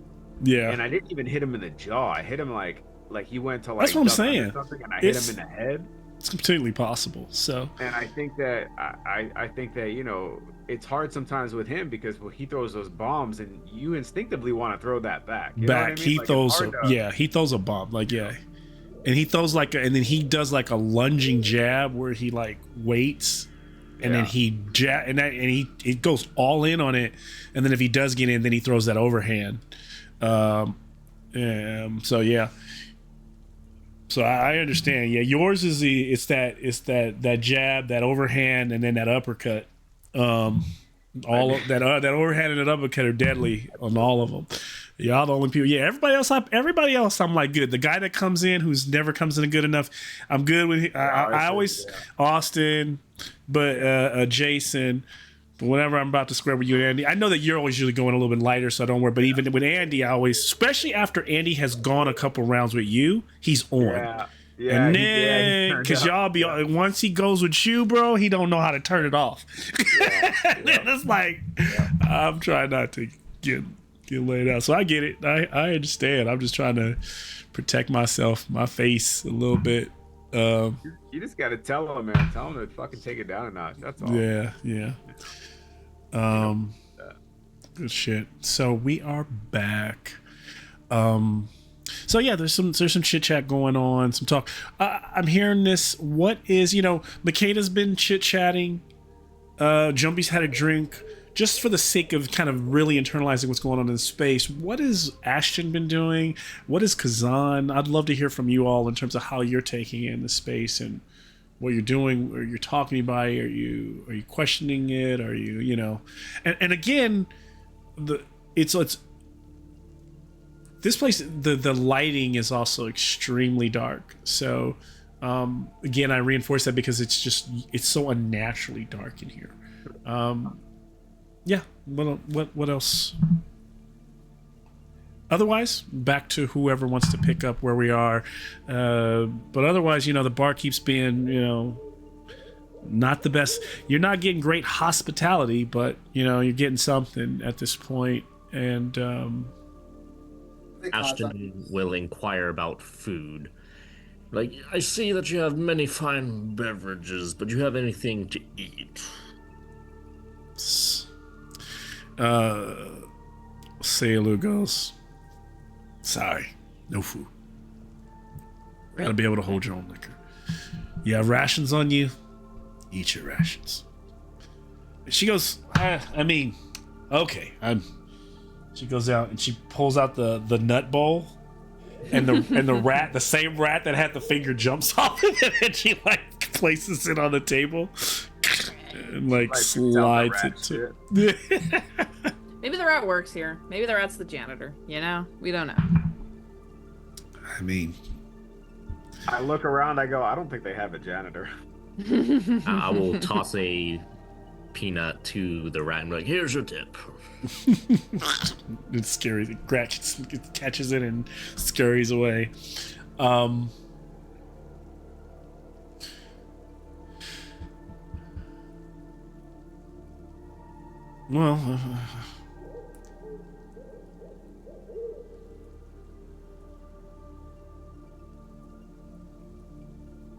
I don't know. What do you want to? What should we try? And should we just? Part of me is like, we should just own up and be like, hey, do you have any magical weapons for sale? Magical tools. I was kind of thinking too. I was like, should we just start punching people and then looking for the weapons? Maybe we go and we ask the fortune teller lady. Yeah, somebody get your fortune read. Maybe you guys have better luck than me. I'm gonna leave you all to enjoy your drinks. If you need me, I'll be right back. And then some things to attend to. And then what you notice is that this place is really small, and so Seilu goes to the corner, and then she kind of opens a trap door that clearly leads to a storeroom or something like that. And there's also a mirror on the wall right there. She takes a couple bottles and she kind of slides down like a ladder, like she's a fireman, into the space right below, and you hear her putting bottles away and working kind of right below the floorboards, right below you. I'm gonna try and get how much you want to bet that's where the stolen loot is. But that's so close to everything. Well, do we know if it was the bartender that actually won the wager, not just another patron? He said she's the one that spiked his stuff, but did he say that? Malcolm, did he mention who won, who he was up against? Remember, he almost blacked. So since he blacked out, he's forgotten much of it, and the only thing he remembers is that he was betting his tools. That's what he's been able to surmise. I bet my tools. Clearly, I think she set me up in the wager. She's probably got my shit. That's what Salo believes, right? Yeah, but that's all he's giving you to go off of. This could be one of those times where you use your intuition, or does someone have a treasure finding? Oh, I do. I have both. See, I'd be leading y'all. I need to stop doing that. I will use my intuition to ask you, Malcolm, who he was betting up against. Well, that I don't think you would still know. So therefore, since no one in this space actually could tell you that. Do we think that his stuff's What's your down there? I think your question, needs to be more about. Sorry, I don't I'm trying to honestly, because I don't think I want to be able to honestly answer that question, but answer it within story. I wouldn't be able to intuit that. Yeah. So I don't think you intuit that. So how do you intuit something else? Do I think that the hatch she just That's did is a. yeah. I His think stuff's probably down there. highly likely that because of the size of the space, unless she fenced it or she sold it, if she's kept this or she keeps these things on property, it's probably below the floorboards. It's probably I'll add to what, since you're using your intuition, you're using 3 willpower, you also notice within the swamp this place is built on a hill, so that would make sense to have an underground structure within the structure of the hill. Okay. What if we, and this is above table, what if we finished up here, went to go like pitch a tent, and then at night we tried to crawl under the baseboards, Ghost of Tsushima style? I like that idea. Because I don't think we're getting anywhere here. No. Like I thought, for coming in, I kind of was hoping that they'd be a little more aggressive. Yeah. You know, like, here, have this drink almost, but And it was like clear like a gambling den. yeah, they're playing it really. They're playing everything really close to the chest. We're not really getting anywhere. There's and if we even like ask or do anything, they're just gonna clam up. Yeah. So I say we wrap it up, we go camp, and then at night we either get ambushed by these guys because they try and attack us at night, in which case, sure, we have a fight, or we sneak into the underground. Well, if it's even here, I feel like we should try purchase it first, rather than trying to steal from someone that may be a witch. You don't think that that'll raise their suspicion? Well, Kazan, you can just mention how you've been looking for tools. It's hard to come by good smithing tools, especially out here with the current metallurgy of Aquion. That's true. That's true. I might as well try it. Try it. Kaz is gonna. Because I forget the dwarf's name. Is he even paying us to return his stuff to him? Salo. Now we're doing it because No, well, we're doing it. No, we're doing it because he will then be able to teach Kazan how to enchant your weapons. That's the biggest payment you could probably get, is him being able to learn the school of magic, which is the enchantment magic. Because you do need tools to do that, and therefore he could then probably enchant Kazan's tools again. Now, And is then we'll he, have is stuff. he specifically attached to his set of tools, or can we just go buy him a new set? That won't be possible. I think that's probably something you've already ruled out when you talk to him. He needs his set. It's like his grimoire, right? Like he needs his set. I think he probably spent many years acquiring the tools and using them in a way to weave the magic into them. And it's not that he couldn't start all over, but that would require months, if not years, of work all over again. Similar to you buying a grimoire that's empty and then slowly building up the magical properties and putting the magic into the book. A book is just a book without the experience that it takes to create it. So same thing with the tools. It takes that. Those tools are like, they've been in his hands. They're kind of connected to him in that way. So otherwise he'd be starting over. Note to self, make backup grimoire. This is why you memorize things, Granddad. Yeah. Can't steal this from you. Age can. I think that. You said age can. Don't worry, Grandpa. We'll get you doing Sudokus every morning, and then a crossword every night. You'll stay sharp for a while. Kazan's gonna just walk and sit up by the bar, and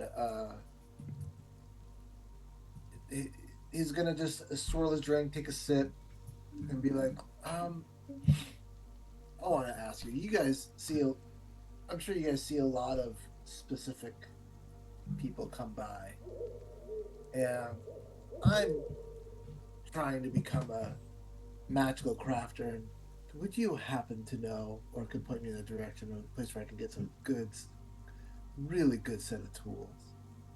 Seilu's down below the bars. You hear her go, "Are you talking to me?" Look, sorry. She climbs up. What? You should have asked the Did you- fortune teller and seen if she eavesdropped on that. Do you want to try to act like you weren't talking to her and go talk to the fortune teller? But like Cielo, because you were at the bar, so Cielo's like right below the bar area, and she's popping her head up like were you like she heard you, like she's like, are you talking to me? I'll be back in 1 second. You know, kind of just talking to the room in a way. If anybody knows anything. Knows anything? Looking for tools, you said? Yeah.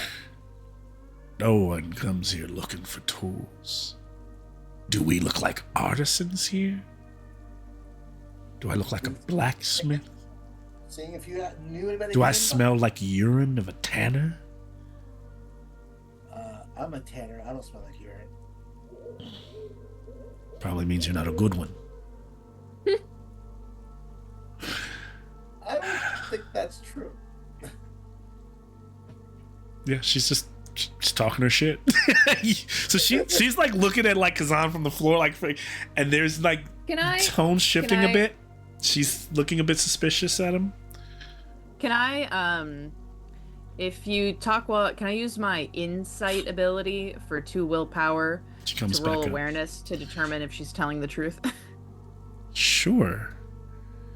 She comes back. She kind of puts her hands. Insight, awareness. Perfect. A 3 on awareness. Is she lying? Particularly, just want to make sure is she lying about her statement about which particular part? Like, what did I say? Is anything about this anger performative? Is anything about her obstinacy, calculated? Yes. She is.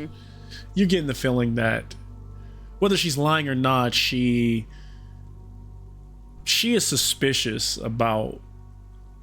It is now very clear. She's making it clear that she is suspicious about why you all are here. She's made several mentions, and maybe you're taking this.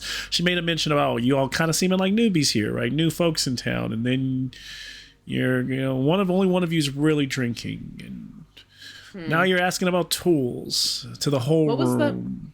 What was the magic you noticed earlier, Jameson? What was the list of magical stuff? Witchcraft and illusion. Maybe we go talk to the. Makeda will try and calm her down, but we're just sorry, we're not. You appear to be very busy, and obviously we are imposing upon you. Apologies. We'll finish our drinks, and I'll pop an. You just seem to want to do everything but drinking. You want to gamble, and then you want tools. So listen, I promised my grandmother that I would abstain from drink, else I might go down my father's path. God's rest his soul. I would hate to have her spirit look down on me, and this has just been such a it's the loveliest. I'm gonna put a gold coin on the bar and push it towards her. She snatches it. She goes. Listen, I'm trying to do my nice thing tonight since you're all new, but if you want hospitality, go to Jaffa. If you want to give me a yip review in Jaffa if you want, but here in the swamp, the spirit bottle is just the spirit bottle. You get what you get on whatever night you're here. And we have gotten what we're given.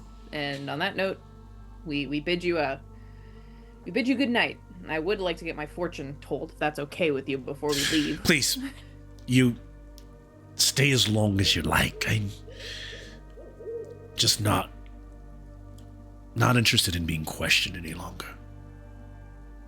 I've just got work to do. Please. And I won't ask if there's anything we can help with, because I feel like you're not going to like that either. And then you notice that can I have an awareness check from you, Makeda? Yeah. Chaff.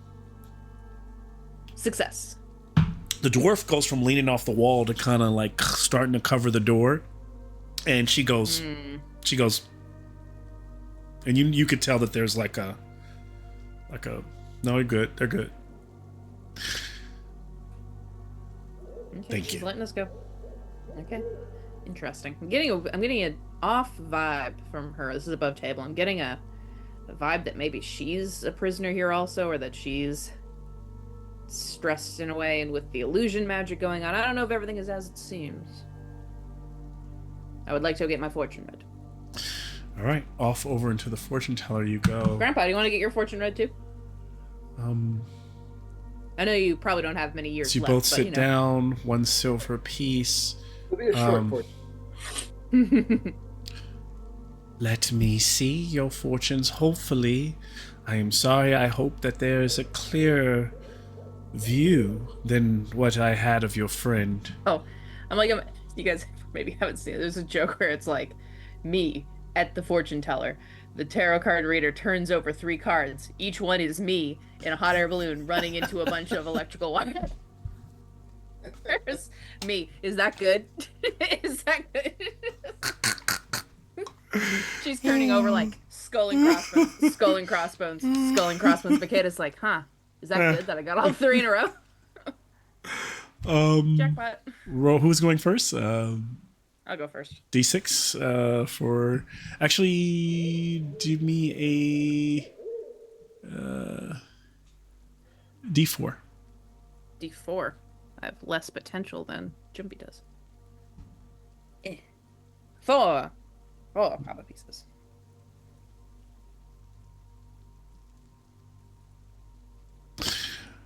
Makeda's watching closely to see if she's like palming the cards or something. Makeda wants to catch. Yeah, She's she highly starts skeptical. to lay the cards out, and then they all like kind of flip, and she starts to read them, and they're a standard, set of suit way of playing cards, and so there's like a queen, jack, and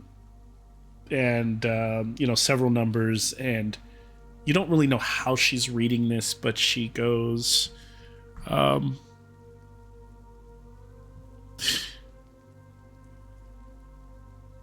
you seek knowledge. You value learning, but your path is leading you towards a light, and that light, around it is much death, and then she she touches one of the cards, and she just immediately almost like she got something that she looks at you. Is that good?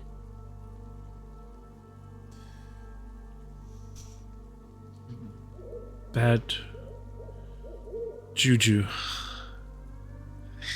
I am sorry. It's not my night. Would you like your silver back as well? I feel like that's pretty. Not gonna lie, it's kind of expected. Do I get any lucky numbers, or? Are you... Do you dabble in... She kind of grabs your, wrist as you... Okay, too close. Makeda's not just liking barely, that, barely, okay. doesn't grab it, but kind of just touches your hand palm and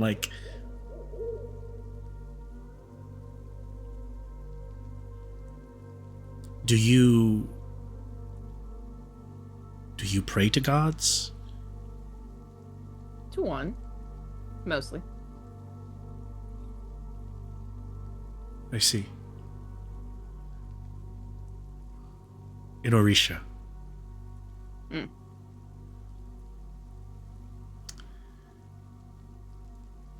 Your Orisha values you, but the light around you and your group is sinister in nature. Your Orisha may protect you, but there is much demonic activity. Mm. You reek of having touched a demon. I believe we've encountered 3 at this point. Yeah, about that many is what I was thinking. Oh, yes.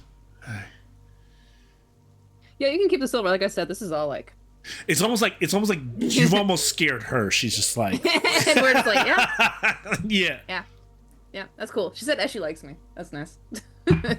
Silver linings. And you, sir, she goes, kind of tries to shake it off and prepare for D4 as well for Kazan. You want me to roll? Yeah, D4. And Ashton too was gonna do it. What was I gonna do? Did you want your fortune read? I think I said, come on, Grandpa, get your fortune read. No, thank you. Why not? Like, it's totally normal. She told me all stuff that I thought was normal. When you get to my age, you look forward to unexpected things in the future. Not knowing is part of life. Alright, save the silver. What'd you get? I got a 2.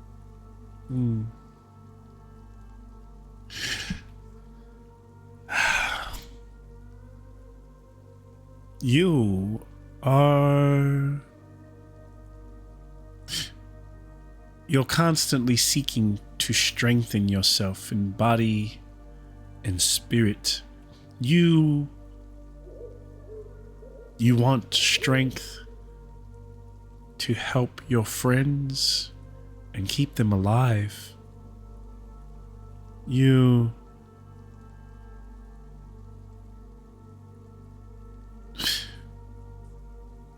But there is always someone or something standing in your way.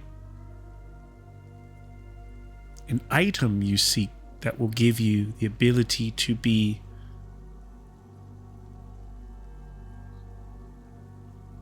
is close,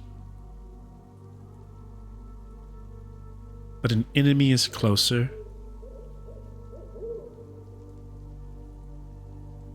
And that enemy may stand in the shadows of this room. Be careful. That is all I can say. She takes her cards back. Say it again. Says the enemy that enemy that stands in his way may stand in the shadows of this room, of this very room. So as you look around, seeing the hobgoblin, the dwarf in the armor, sailors behind the bar. Is anyone sitting like Strider in the shadows? The closest one to in the shadows is the dwarf. I mean, hobgoblins. The hobgoblin's eating the nuts out of the old nuts out of the bowl, like kind of like drinking his drink. I'm gonna throw her an extra silver, be like, "Thank you," and she's all scared that she's all scared that she's scaring us, and we're like, nah, yeah. We do this every day Point. like this. Yeah. I'm gonna walk over to McKenna and be like, "Let's go camping." Let's go camping. Ashton will try to cook some meat on the fire. So we find you all outdoors momentarily. Bye, She goes, kind of watches you all leave. Doesn't really wave. She's just kind of like looking. I will charm her. She will become fond of me. So help me, God. A youthful exuberance. Yes. The movie Obsession has made me rethink every charm spell ever. It's the stupid way he said. First rule of genies: no extremes. No, right? No more than anyone. No most. No more than anyone. No. Oh my gosh, so good. Genie. That's Genie, a conversation to what do you want? have that we can have later, so we don't break this game right now. Yeah. But oh man, it's one I definitely would love to. Outdoors. I don't know if Sean is still there, if he's still gone, but No, I'm here. Okay, just check. Just make sure you're here, like so you're not missing things. So we are pitch. So imagine where like there's like there's not a lot of space around the bottle camp. You'd have to kind of like go down to like there's like you know, you go down off the hill where you're still within maybe 60 feet or something like that. You're starting to like pitch a tent. There's still some soft earth. It's not the driest of ground. It's kind of yuck and soggy. It's not going to be the best night's sleep, but you can make it work. It does cause it's a rainy night, so it does cause a boon to whoever is pitching the tent. I mean, a bane to whoever is pitching the tent for everyone to rest, to get a decent rest. I know that you all are. That's not necessarily what you're not necessarily doing this to rest right now. I'm just sharing based on the mechanics of how you're doing this. And you're also out of earshot of anyone who may be listening. So as you're kind of going through the motion, who's kind of leading the setting the camp? That's one thing I want to know. And then secondly, what are you all talking about, or what's the plan? Alright, well, my bushcraft crush is at 12. I don't think it's the best. Medium. Damn it. Okay, never mind. I have real quick. Do I want to use? Sure, I'll use another 2 willpower to cast Farsight. It also seems like you all assume that there's a way to get in under the floorboards that's not underneath that's not through the main door. Is that because I want to explore my? So I need more. I need more questions. I need more. Yeah. Is there like a back exit, a sally port, or maybe crawling under the porch at the back kind of situation. Or maybe not even that close. It's on top of a hill, right? So maybe the entrance is not. Maybe it's on the hill. Yeah, maybe there's another exit. Maybe there's another exit down the hill. Does anything look weird, like a stray? Is there like a that would probably require, after setting up your tent, to do some scouting, and who's going to walk around. I'll walk around. Now remember, it is misty, it's rainy, so this, you probably have a boon to but imagine this, right? Like, think of it as, have you left them with a good enough feeling? Are they going to be watching you from the space, trying to see what you're doing? But with the mist and the rain and all that, you could very well. So what I would say, instead of boon or bane, I'm going to be all sneaking or sneak rolls or things like that will be straight rolls for this particular section. That's fair. Spot hiddens, awareness, those kind of things be straight rolls. Yeah. Yeah, so I mean, is there anything? It's so funny. Y'all are funny because I will set things up to you like they just want to, because sometimes I'm like, they just want to come here and hit stuff. So I'll set up so they hate people and they want to fight. Then y'all be like, let's go on a sneaking mission. Like, yeah. Gotta keep you on your toes. Gotta keep me on my toes. Gotta keep you. Never assume. I like it. We contain multitudes. They do. I did like that when she described the light coming off of us. I'm like, that's our Care Bear spirit. That's that's the power of family. Can I sneak around and see if there's anything? Yeah. So you could give me a sneaking check, and I wish we hadn't used. So I'm gonna need two things. I'm gonna need both a sneaking check for potentially being spotted. And just because you failed the check doesn't mean something will very happen. It just means that you don't know if someone is seeing you or not, right? Like, failing just means that you don't know if someone is seeing you or spotted you. So and then sneaking. after you get the sneaking, go for that. Yep. I'm going to roll a d20, though. Let's see. Wait, are we trying to sneak back into the place? Right now, what he's trying to do is just walk around the property. But that in itself is just a sneaking. Like, just to make sure. Yeah. And it's a straight roll because they might be actively looking, and then it's a straight roll because also the rain and the SIG is actually providing some cover. So I failed it. You can push, or you can leave it as a fail. Yeah, I'll push. Fuck it. Okay. The fail doesn't allow you. Still allows you to do the second part, which is a spot hidden check. But we'll go ahead and let's see if you want to push. Success. Okay. So you see as time goes on, you see one of the lights go out. Maybe the cauldron that was bubbling on the fireplace maybe been extinguished. That through that glass window, and you sneak behind a tree, Jumbi, You hope that whoever was standing in that window just moments there didn't see you. You're circling to the back of the hill, looking up at the back of the house-like structure, the tavern-like structure. And you realize it's dark enough. You feel like you could move in and get closer. And as you start to step in the soft earth, give me a spot hidden check. Said spot hidden. Spot hidden. Oh. Spot hidden. Yeah.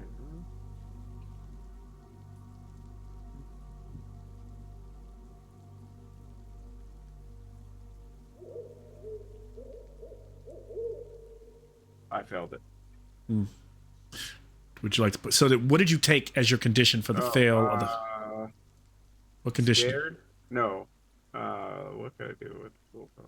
So scared would be I'll do your angry. I'm gonna do angry. angry. So that's your. Is that your strength based or Intelligence. intelligence?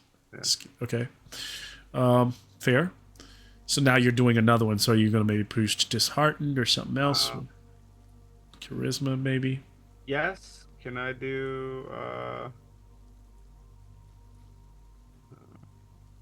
Yeah, disheartened. If you did angry is your intelligence. Yeah. Okay. Then You know all that your intelligence you know stuff's that gonna be at disadvantage. you know that means all your spells are going to be at disadvantage Oh fuck. because that's how you cast. Yeah. Right. So you may want to choose, like, usually default is if you're not a I'll charisma do- caster, you want to do dishearten Yeah. first, and How then Disheartened and then fuck. Dazed. days would be Really? that'd be your acrobatics or your, like, your like but you're basically your agility based. So you're not a shooter, so that'd probably be a good one for you. Yeah, I'm gonna do that. Okay. So you're like kind of and that alcohol still working on you. You're like, Yeah. even though you're kind of, for a second you look up and you feel like you might have saw somebody in the window, and so you like hit the deck. So you did succeed on the spot hitting? No, I gotta rerun it right now. You gotta reroll it. Okay, so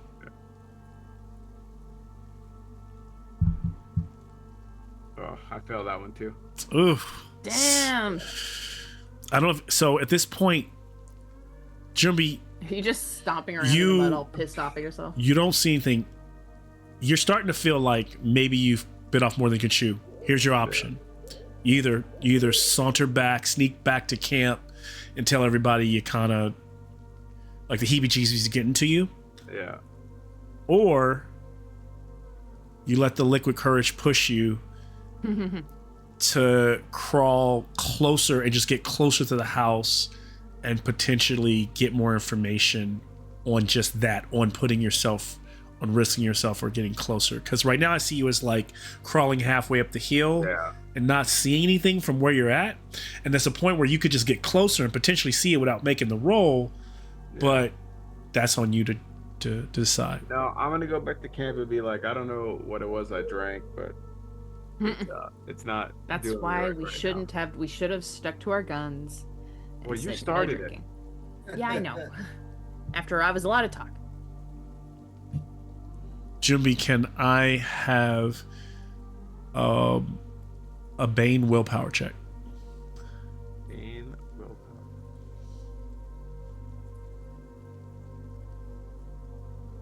Success.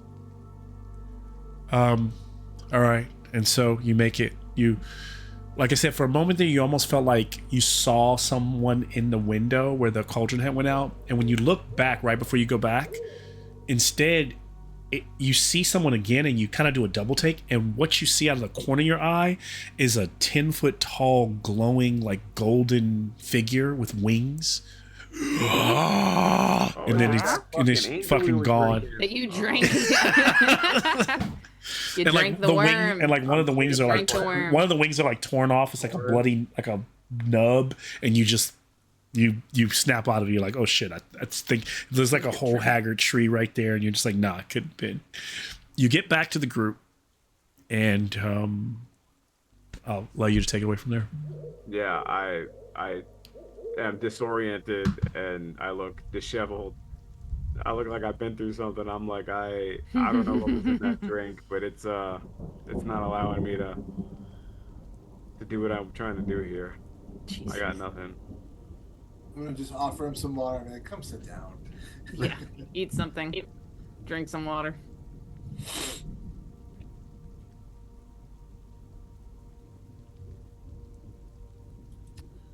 Need Alright. some ibuprofen and some. As you all, so what's the next plan then? I mean, if Jimmy has kind of just failed this moment, like, I mean, not failed, but like, he's not finding anything, and like, is anybody else trying to do the same thing, or is it like, are we going to just camp and go to sleep? Are we going to go back in? Are we going to, I imagine you were only in there for an hour, so let's say it's a little after 8 now. How did You've seen no one leave. Jimmy just saw one of the lights go out. Yeah, turn it back. Did I see into the basement at all from where we were standing on the other side of the bar? Yeah, you can see a ladder going down, 6 feet in a little room, look like a storeroom down there. Would you say that I saw enough that... Well, no, this is probably pushing it, but you lose every shot you don't take. I have the spell Farsight. Okay. Where the spell lets you see and hear what is happening in a place up to 1 kilometer away as if you were there in person. You must either have the place in sight or have visited it previously. So does that mean that I can see into the basement, or am I just stuck with the main room? I think I wouldn't want you to. Here's what I'm saying. Not that I'm saying no to that, but I think the way that works, I don't want to. I don't want to take away. I don't want to. I'm not gonna have you burn willpower for something that I don't think I'm gonna give you anything from. So like, I think Farsight wouldn't allow you to see much more than what you saw. And what you saw is like, there's a bottle room down there, right? There's some shit. There's some crates in that second floor area. What Farsight might help you with is if you used it to look at through the mist at the actual structure itself on the hill from where you're camping. I mean, we could always walk around and do that, but sure, But yeah, I don't know if that's, and then, yeah, that's one way. Maybe even using your little spyglass as well to eye the place down. Yeah, I wish we hadn't used the wisp lantern earlier, because we could use the wisp lantern right about now. Yeah. Yeah, I'll try and scout ahead with my little looking glass, or not just my looking glass or the spyglass, also my little magnifying glass, because that could also help me with spot hidden checks. Okay, so if that's the case, so you're not using Farsight, because I was using Farsight, meaning you could stay in camp, but you would have to leave camp to get closer. You're doing so essentially you're about to go on a little spy mission, Sure. Jumpy did. So then another. But I'm not drunk. Yeah. So another sneaking mission. So sneak and then spot hidden, if you pass the sneak. I did not.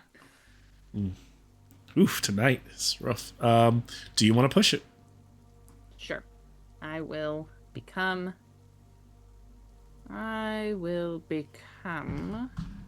exhausted. Ugh, this sucks. I hate trumping about in the mud. Yay, success. You hear another tree fall in the distance. Grr.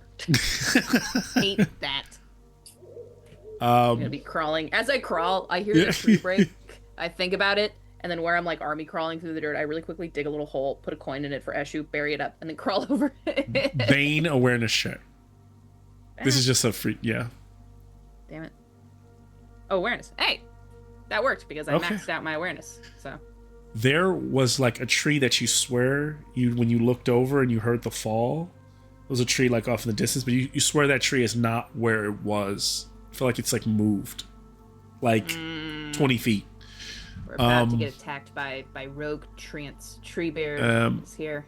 And then, but you've passed that, and again, switching back, that has nothing to do with your sneak. You pass your sneak, right? And then so you're able to get closer to the location, and now as you're getting close up to the backside of the location, can I have a boon spot hidden?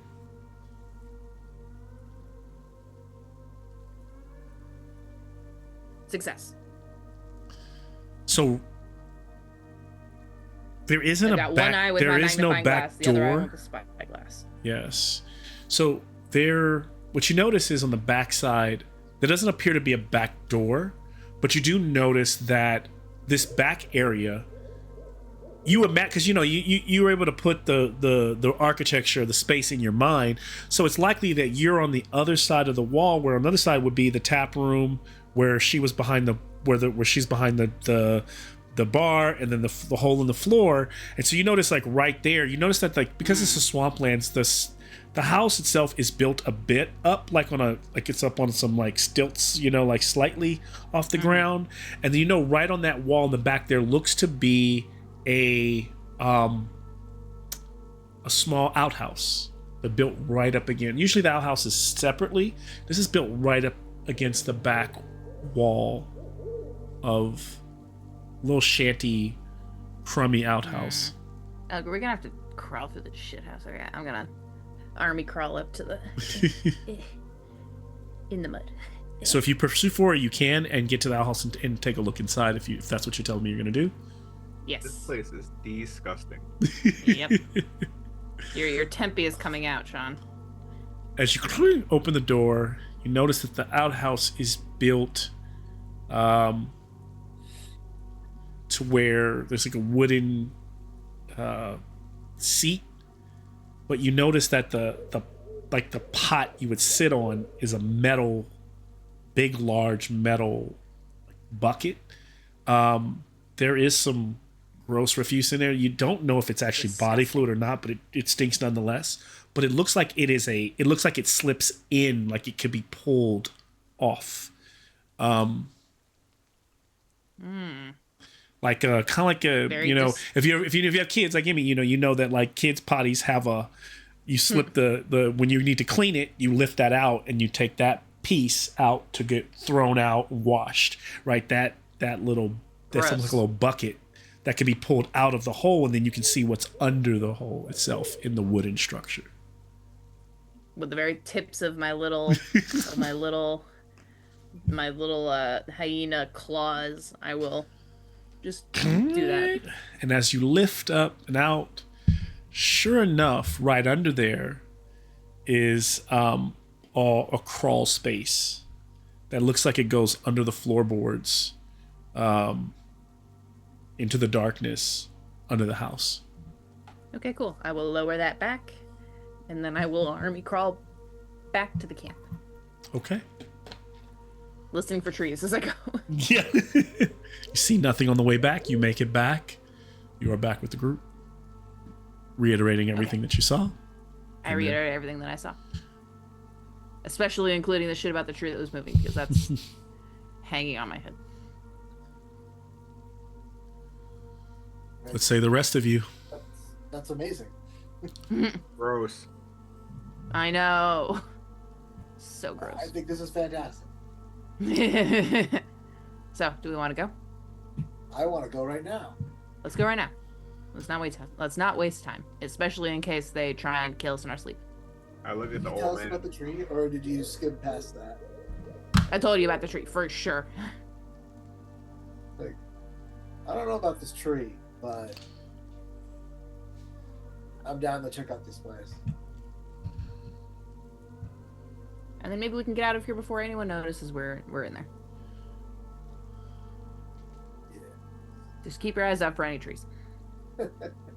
I shall stay here in case they decide to come and talk. Are you sure?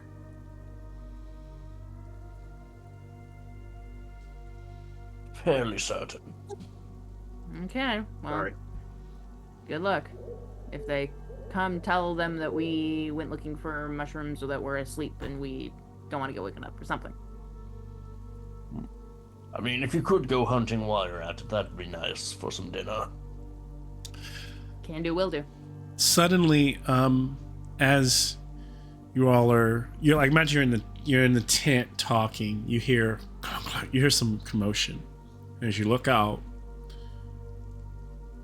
you see the hobgoblin, the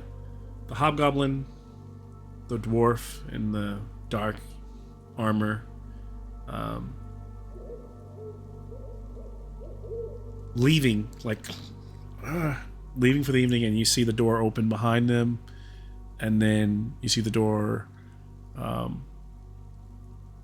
close, and those two kind of saunter down the road off into the rain down the road.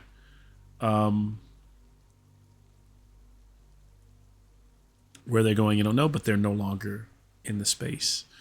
But they don't have, like, maybe they're setting up camp, but Maybe they're setting up somewhere else in the, yeah.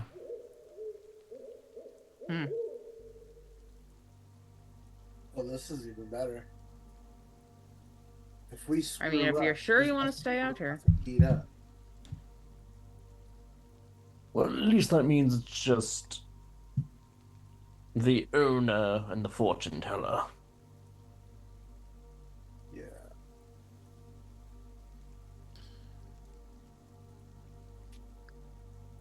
This is true. Let's still sneak. So now this will require a sneaking check of everyone going. Can I say a quick prayer to Eshu? Prayer of shadows. Yeah. So the gods of spirits of the night, mystery and darkness, worshipped by thieves and criminals, blah, blah, blah. It will get us a boon on a sneaking roll. Ooh, okay.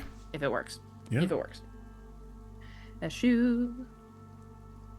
Makeda, like, goes over to where Ashton is standing and kind of nudges him a little bit, like, take 2 steps to the left.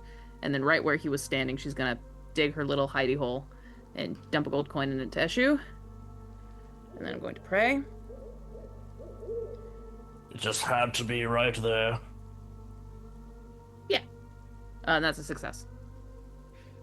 Okay. So then everyone gets a boon on this sneaking roll. You guys hear a distant cat laugh as suddenly the depth of the shadows shifts a little bit. You can see a little bit more clearly. Ah yes, using shadows to sneak into the place where there was already weird shadows. I see nothing wrong with this.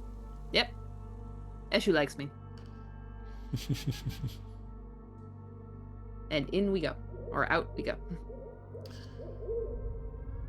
And so, as you sneak, everyone roll their sneaking check. Oh, here we go. Let's see how we do. Clankety clank. I Oh, get a thank God. boon, which means that now it's at a straight roll. Sneak.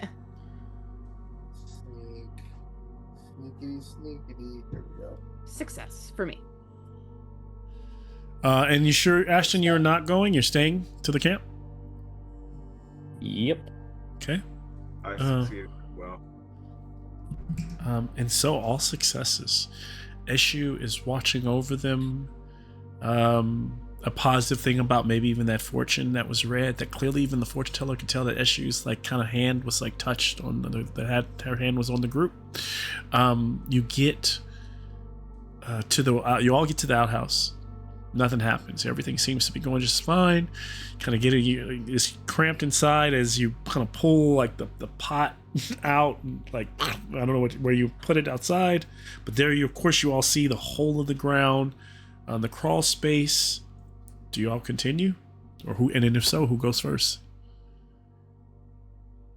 I'll go first. Okay. Yeah, I dragged you all into this. I feel like it's my responsibility. I agree. Down you go with Kazan leading the way. Gets to the point where you're all on your hands and knees at some point, crawling through this kind of dark, it just smells like wet earth and swamp and maybe even a little bit of sewer stench. I mean, clearly this is not necessarily where they're throwing the stuff, but I mean, I'm sure some of that stuff sometimes seeps down here, so it's a little gross.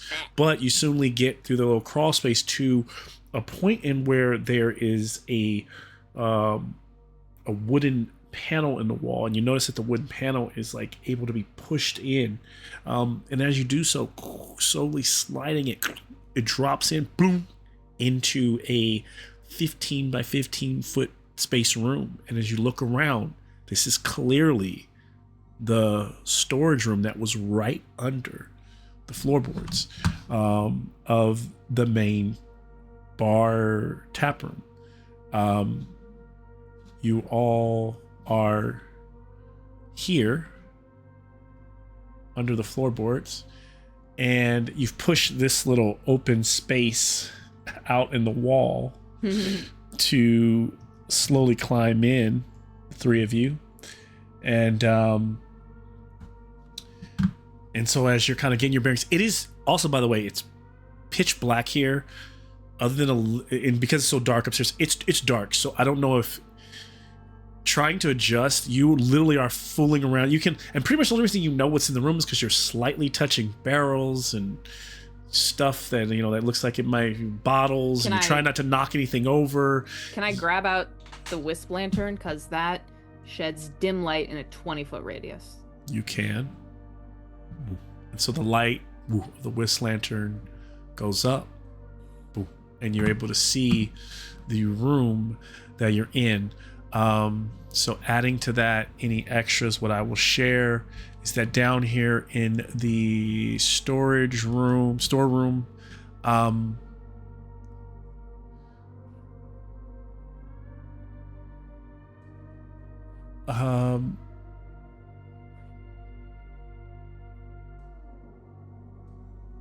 thought there were some.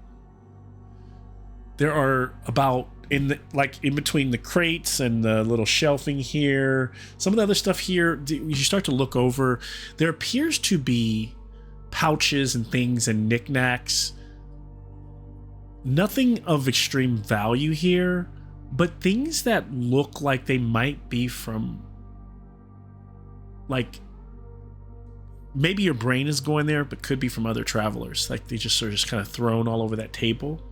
But there are in the barrels, open barrels, there are roughly 6 bottles of different size and types that could be taken if you have the space for them.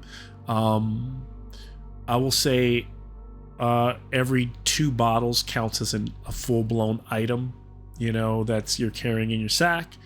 Also, I don't know if you're here for the bottles, so you could leave them, but you do know that the bottles here are worth a pretty penny, right? Like, so these clearly, based on the way the spirit, you're starting to get the feeling the spirit bottle and what Cielu was saying, that the bottles themselves are treasure, right? Like these bottles would probably go for a pretty penny.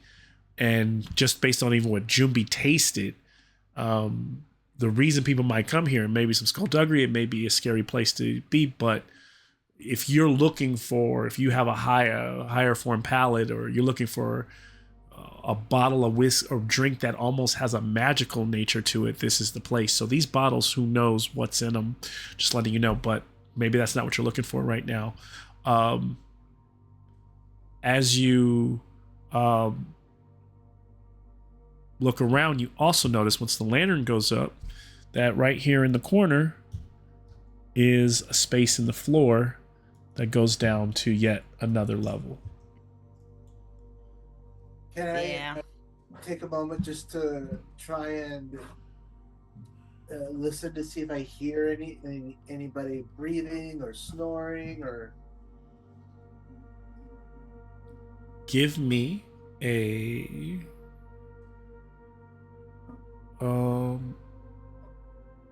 awareness check.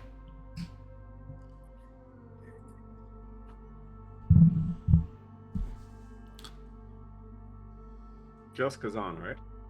Just okay, everybody can give me an awareness check. Place the boards. Pass. I did not make it. Pass from Akeda. The more passes, the more you get, is what I'll treat this as. I got a success. Okay, so between, you hear a bit of whispering. Yes. The pale dwarf, he was kind of cute. But strange, stoic. I didn't think you were the type that likes a dwarf. Whatever.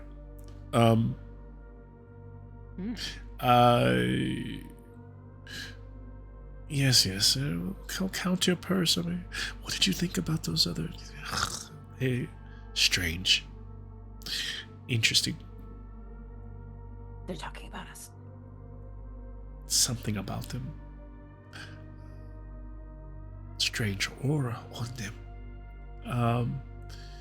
And so clearly the two ladies above the board above you are likely to be Cielu and the fortune teller are talking over maybe a glass. Well, yes. And they continue. And then you hear, she goes, should I go down to the storeroom and get some more good stuff? Go now. Down the hole. I don't know if I'm in the mood for a drink. Come on, you can have one. Down the hole. What are you all doing? Down the hole. Down the pit. Does everyone listen to Makeda being like, we go down the hole? We go down one. I'm gonna give you a triple boon on your sneak here. So 3 D20s, highest result as they sneak down below.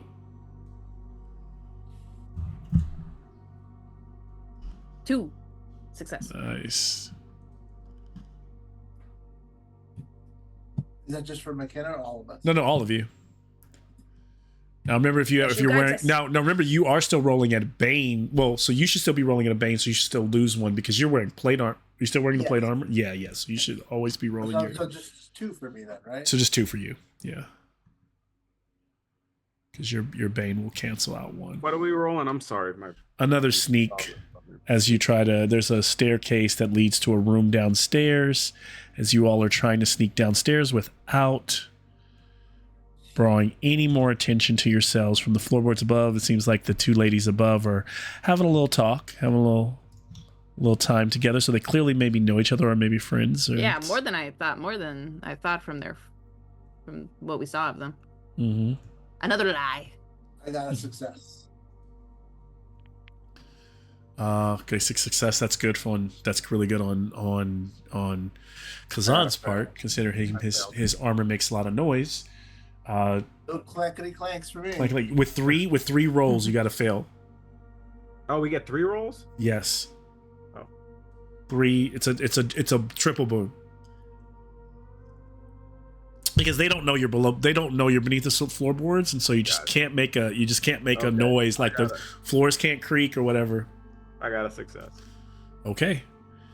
So down you go. One of them laughs right as Jumbi creaks on like one of the floorboards, and you both all kind of get quiet, and you don't hear anything, and you get down. You find yourself in a room that's maybe 30 feet wide by 30 by 15. It's a rectangular room. There's a large bearskin rug on the floor. There is a double bed in the corner. There are 2 sizable chests. One in the corner over here, one treasure chest here. I don't have a bearskin rug, so just say that's the rug. Over in the corner, there's a table where some sparkly, looks like treasure. Now, I will say, what you see here, this is not what you see there. It's not like a giant mound of gold, but something kind of sparkles, and it's very dark down here. But there's definitely some coinage or some treasure on that table, and a chair, a barrel, a little armoire or wardrobe closet, and maybe a little in a plant above that. So this clearly could be maybe even Cielu's room. It's probably what you're taking in as you look around. And for this chest here. And who was the last person to come down? I imagine the last person was probably Sean, since Jumbi was making that last check. So Jumbi, as you were coming down the stairs and you listened, you hear, come on, sister, let's go out and frolic in the rain like the old days. It's too late for that. Come on, a little rain. And you hear so Jumbi knows they both have left the main room upstairs. I let these guys know, of course.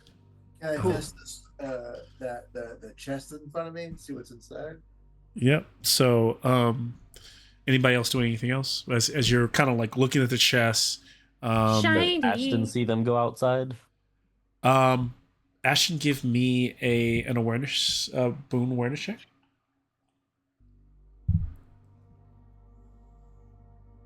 Whew.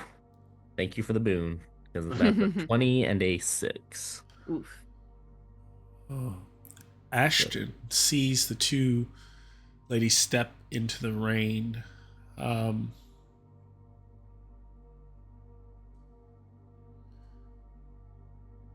Okay, that success will allow me to give you one more. Give me a spot hidden check.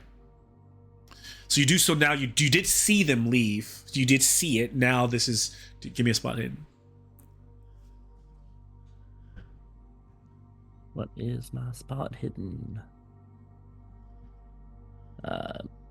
Meets it, beats it. Beats it. All right, because that's a 14, and I have 14. 14. So you see that the fortune teller, as she steps out into the rain, she kind of goes from being like prim and proper in her stance to kind of hunching down a bit. They kind of laugh together, and then Cielu, she's like this big brawny half orc, and as she comes out, she kind of like opens her hands, and you watch like the orc just kind of burn away, kind of float away like ash, and she's more scrawny and her skin is like ashen, and the both sisters are kind of like doing this kind of like frolicking outside, like they're almost like they're doing Ring Around the Rosie, and then Cielu just kind of fades into a spectral. She just kind of becomes ghostly and shadowy. Fucking cat. Sorry, I'm yelling like cat. And then together they both like dance in the rain, and together they both kind of like disappear. See, Sean, I told you this is a good idea. Where's the third sister? Covens are normally 3. Down below, Kazan is opening one of the chests. It's kind of jiggling and starting to come loose. What's everyone? As Jumbi, you doing anything in the room, or are you just waiting for him to open the chest? Makeda, anything from you? For him to open the chest. I'm still a little drunk. Anything from Makeda? No. Pretty sure there's a chest right next to you, McKenna. Oh, well, this big shiny pile of something shiny. Oh yeah, she goes to the. So as you watch approach the table, and you see a pile of treasure, Makeda, roll 3d6.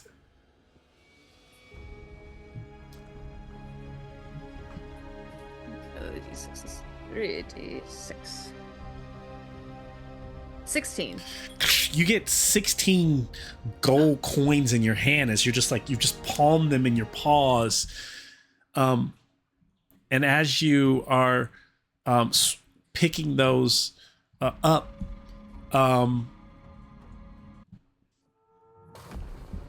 suddenly, Kazan, you open your treasure and you see inside.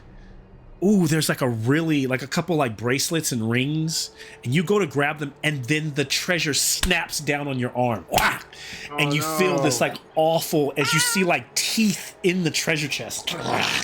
And as Makeda's holding the treasure off, the table lunges at you, Makeda, and opens up, and a large like violet slimy tongue tries to wrap itself around you. Jumbi, you watch as the entire room is coming alive. Demonic mimics everywhere. Well, time for initiative, but okay. The mimics will go first. But let's see here. Let's draw initiative then. I know that I should draw. So the two initiatives are going to take 1 and 2, and then you all will take everything else. So I should probably do that first since it's a surprise. Where's alchemy? So I shouldn't click draw initiative right now? I guess just for the sake of, let me draw first. I'll draw those two first, and then that'll probably make it easier. Let me see. It's the table mimic that goes play. Did that one go into... Nope, I gotta make it show it. Does that give it a number? Okay, so I'm gonna make table mimic, edit its initiative, make that 2. And then I'm gonna make treasure chest mimic 1.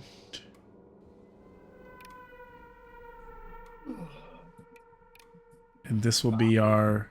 This will be closing out here shortly. We'll probably do 1 round of maybe 2 rounds of combat, depending on how quickly the rounds go.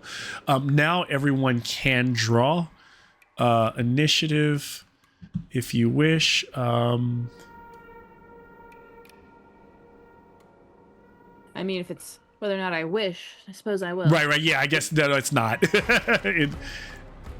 Hey, is it not registering for me, Malcolm? I hit. It's Let me not see. letting. Yeah, I keep clicking and then it keeps popping up again. Oh yeah, it's doing that thing where it's.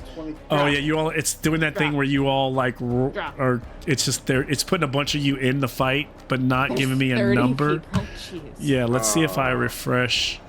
Let me refresh it and see what happens. Oh, alchemy. Give me a. Maybe okay. Let me do this. Maybe let me start the combat. Maybe I should have. Start round. No, I think start round 1. It says no. 25 players have not rolled yet because there's so many jumbies. Like, hey, let me remove jumbie. Oh my God. Try to click one more time and we'll see if it gives you a number. I don't know why it's being weird. Otherwise, I'll just. Oh no, it didn't. It didn't. Okay. Some nights it's just buggy. I don't know why this. Yeah, they haven't worked out the bug on this one. Some nights it's all like last time we played it was perfect. I don't. Yeah, it's a bunch of Makedas. She's like clicked so many times. Oh man, can I? Let me see if I can I should be able to reset. Listen, reset the entire. Just click and then. All right, let's see. Did that change it? Okay, it reset again. Let me remove the fortune teller. I'll move Cielo's not here right now, so I'm gonna remove her. Our hobgoblin is gone. I have rejoined. 0 of 13. Okay, I'm gonna click once. It's not. Okay. Did I that clicked it work? once and it didn't reappear. Oh, mine did too. I said 10. Okay, so it is showing a 10 for you all then. So let me go to a start. Now I got a 1. 51. Ah, I'm not seeing. I clicked. Okay, now it's starting. It's slowly but surely coming to me. All right, so let me bring my. I'll bring the mimics in, and then I'll just change. So show.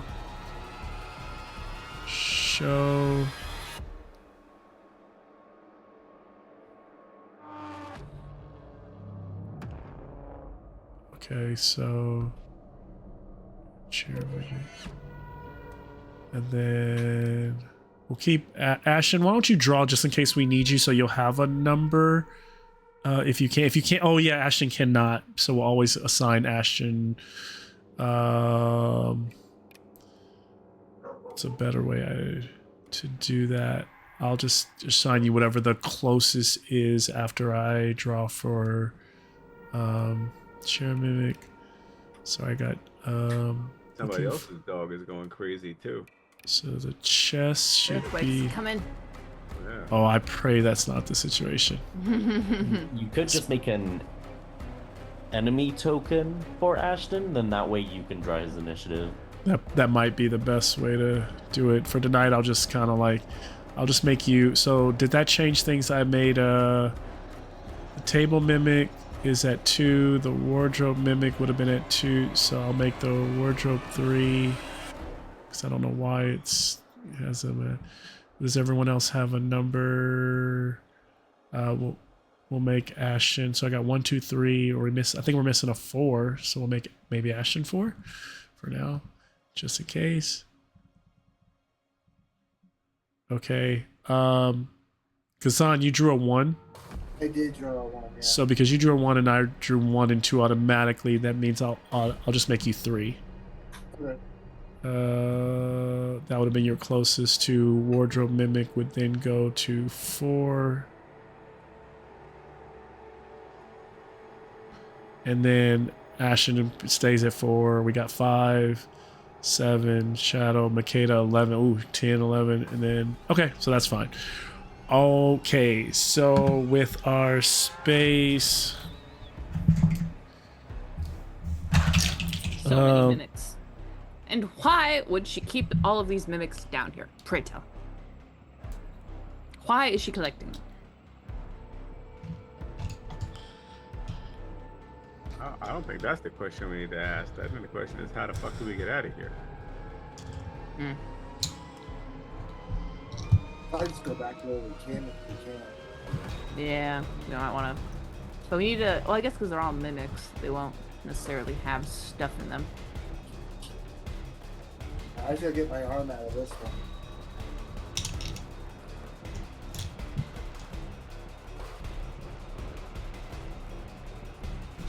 You really need that arm, though. all right. So I'd like to keep the eye. I would. oh, and of course the I guess it's a fair request. okay. All right, we got. Oh, it sucks. Like you realize you all are not able to see the mimic miniatures. But let's start working. I like think my camera froze, so it still froze on the original look of the table. I'll try to keep us moving so we don't. I know, like it sucks. I want to see all the let me see if I can. Where's my tabletop? Please don't. There we go. All right, so now you should see the armoire, the wardrobe, Whoa! the table, the chair, the bear rug. That's so cool. The little doors opening on the wardrobe is so cool. All right, so the treasure chest is attacking first towards Kazan, and let's see what we got. It's going to do its abilities. Have we ever fought a mimic before? No, Never, right? I don't think in any of my games. I don't think I've think ever ever. thrown them. Yeah. I don't think I've ever thrown. This is my first mimic. It's such a classic monster too, man. Like I usually don't use them. I've used them very rarely. Dude. So when I do, it's an entire. It's like oops, all mimics. Yeah, every fucking mimic in the game is this motherfucker. Okay, so it's a snap trap. So you can try to evade this, but otherwise you're going to take piercing damage on the snap trap, and it is a grapple, so you would have to use a strength check to escape next turn, or you could continue to fight at disadvantage. You will take, if you do stay grappled by this, you'll take 1d8 piercing damage every turn that you're still grappled by it. Okay, and you said I can do like an evade or Do you have fast footwork? or yeah, I do. That would spend your 3 willpower to try to leap out of the way. By the way, the gold that you picked up is real. You have the gold in your hands. Worth it. Worth it. Okay, I spent the 3 willpower. So if you skipped it, I'm not going to roll damage on this. I'll just move to the next creature if you do succeed. Next would be the table. You got to roll an evade. Evade, okay. Makeda, I'll just continue to keep things moving as he's trying to evade that. The table flips, all the coins go everywhere. No, it tries to knock, it's trying to prone you and like slam down on you, doing 1d10 bludgeoning damage. It's a table flip. Another instance where I get smashed into prone. There we go. Do you want to take that or Remute yourself, Sean. Do not comment upon that. Damn it. Yeah, that was I saw you unmute. Damn it. It's like, Sean, don't do it. Sean, don't do it. Oh man. I mean, Everyone look, comment- look at that. Come on, man, too. Come on, man. Malcolm, I'm gonna need you to multi-attack on Sean next turn. Everyone gets a. Oh man. Oh man. I will say, yeah, mimics there are some suggestive monsters. It's like, oh, what in the hentai is this that thing? First angle, what the fuck? So yeah, so Am I did rolling you? something, or are they Oh, knocking me? you either taking the damage or sorry. I always pause to see if you guys want to try to evade, but evading could take your turn if you don't have. I have fast footwork. It's always just a question, though, of Do you want to spend that willpower? Yeah. Yeah, because I've already spent. Oh, fast footwork. And then the I'm chair's fine. right I'll- behind you, so Okay, actually, in that case, then I will evade this one for 3 willpower. So, okay. not today, tentacles. All right, success. I do so think is it's kind of cute how table the color flip- scheme of the purple kind of matches Makeda's color scheme. It really does, yeah. So good shit. As the table flips, she lunges out, she leaps out of the way, creates My some goal. distance. Kazan, it's your turn. You were able to pull your hand back right before, like I imagine it slapped down on your hand and you like raked through and it didn't take any like real damage. So you're safe as well. Let's see. Oh, you know what? Shit. A sneak attack you can't dodge or parry. No, that's. That's what it is. So you have to take that. Ooh. I Well- mean, it saves you some willpower, but I will give you both that damage. So I knew there was something. I was like, sorry, as I thought You were like, to go through too all good to be that. true. I know. I'm like, how they just like leaped out of a sneak attack like that? I'll give you. Shit, it was 2d6. Mine was a D10. Yeah, yours was D10, and I'm sorry, it was actually 2d8 for not it's 1d10 for you. It's 2d8 for Ohan. Your armor still counts, so whatever I roll here is still armor applicable. And I rolled 5. Well, so this armor is protecting you as the bites are clamping down. For Makeda, it's a D10 bludgeoning. And that is only 2, so I think you might only Hey. taken 1, maybe. Yes. Ding, as your coins go everywhere. Kazan, you're up. You are grappled, though. So, grappled, you meaning you cannot move, and you can either spend your turn. Sorry, on your turn, you can make a strength check to free yourself, and if you do free yourself, then you get your full action back. So you need to give me not a strength check, but a brawling check to get free.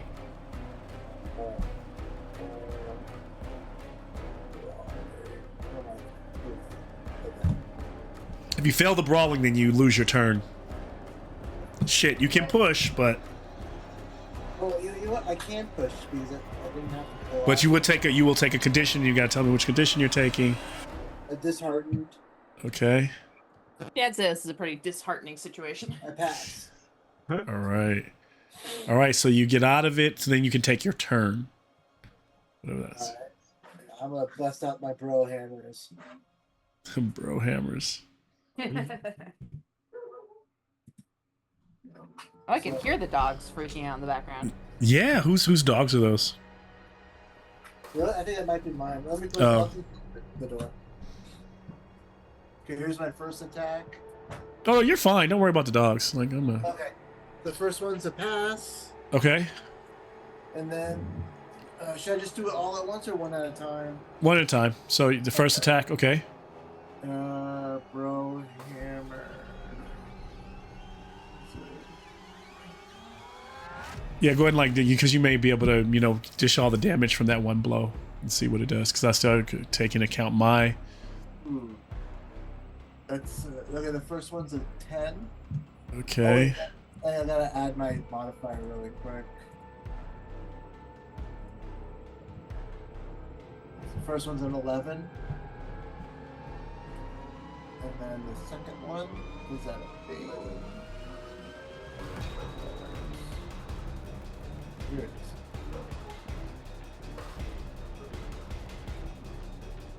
Pass.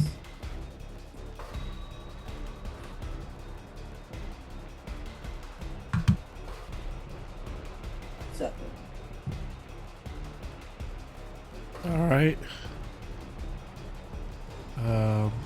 So 7 and 11 damage. Yeah. And then 7.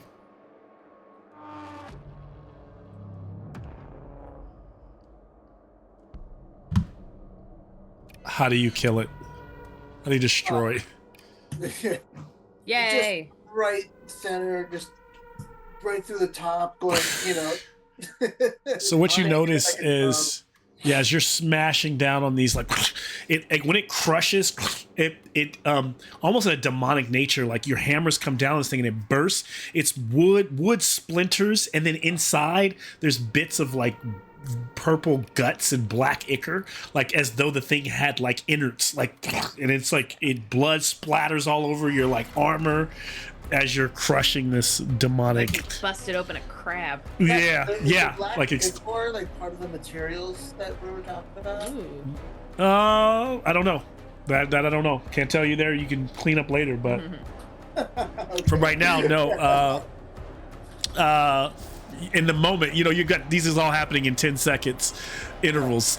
So right after that happens, the wardrobe launches forward and pushes past into the room, and the door slaps Makeda, and it's a door slap. It just kind of like throws you back. If you, do you want to try to evade it? It's not a sneak attack now?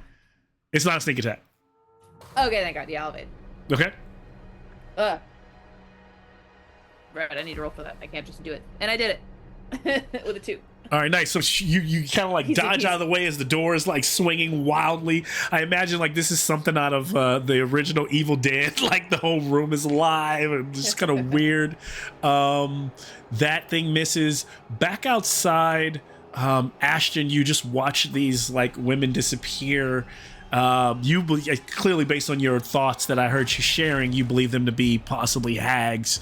Anything else that you're doing in this moment or thinking? Are you thinking about going in after your friends? Are you thinking about just kind of monitoring the situation? Just giving you a moment of role play if there's anything that you're coming up with in this moment.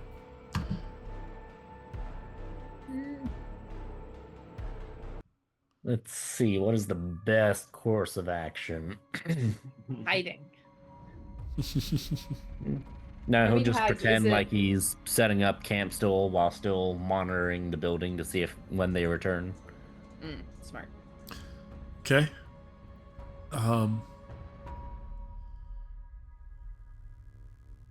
Is this okay? So then we move So from he'll start cooking some food. cooking some food as we're moving from Ashton to the barrel mimic. Will move towards Jumbi. I don't know if you're there. It will. So the barrel explodes. The top pops off, and it like splashes like it looks like wine, like it was covered. Like it was like you hear like it, but the wine kind of comes out like a tendril or like a a liquid and a phalange like type, and it starts to hop forward. And as it does,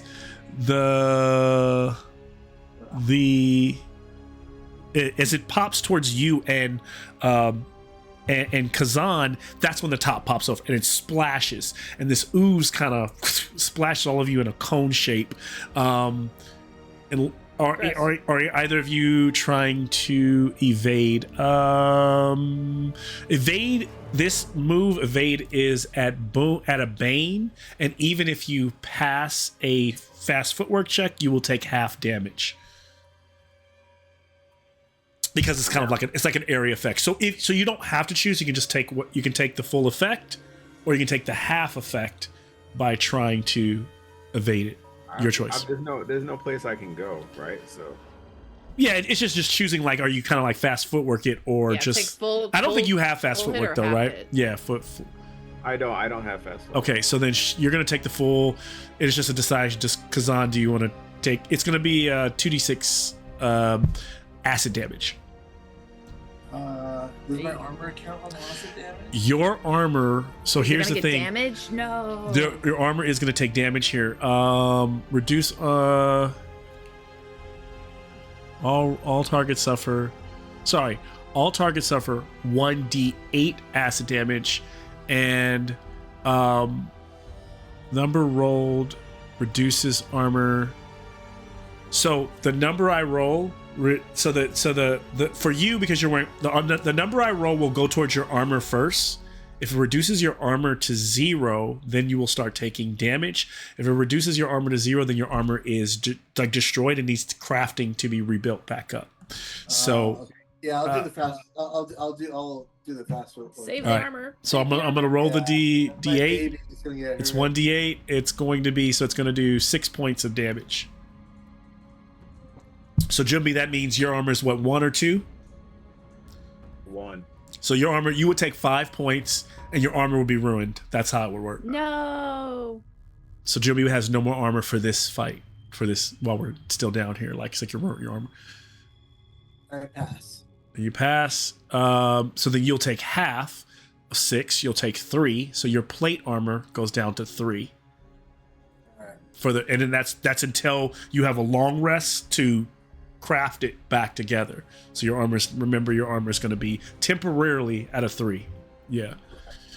Because like this stuff is just splashed on it and is like burning and bubbling on it. That has happened now. We move to the potted plant, which leaps off of the dresser at Makeda, and will its tongue lashes out at the victim, and we'll do 1d6 damage and try to bludgeoning damage and try to grapple you. But this grapple doesn't hold you in place. It holds it on you in place. So meaning you get to move freely if it grapples you, but it goes wherever you go. Stuck to me, so Yeah, that's it's stuck to you and to continuously try to do damage to you. I want to hold on to my willpower, so I'll take it. Yep. 1d6, and your armor still works. So 1d6, 5. Ooh, so 5 Ooh, points. okay. And then it's on your space, so you have the plant on you. Reduce to 4 because of my armor. Jumbi, you are next, so whatever you're playing, followed by Makeda.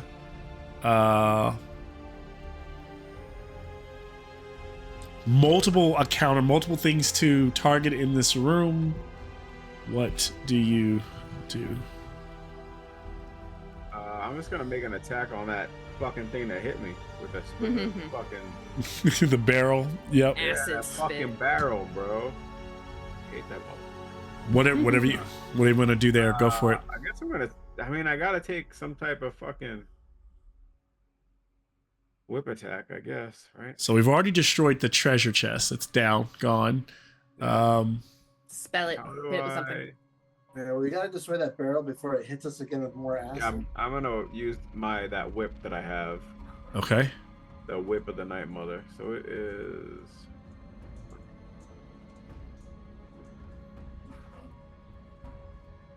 I'm not gonna do that yet, but let's do this. This thing's close to me, right? Yeah, it's right there it's within striking distance, within 5 feet. I'm rolling against strength. It's got like teeth. Yeah, rolling against strength. We all got teeth. It's not special. But not a strength roll. We got our bear rug that's alive. Oh, buddy. It's pretty neat. Like I said, this is a cool set full of everything. All right. But also- I go to hit this thing with this whip, and I succeed. All right, go ahead and give me damage. Damage. Oh, where's my whip damage?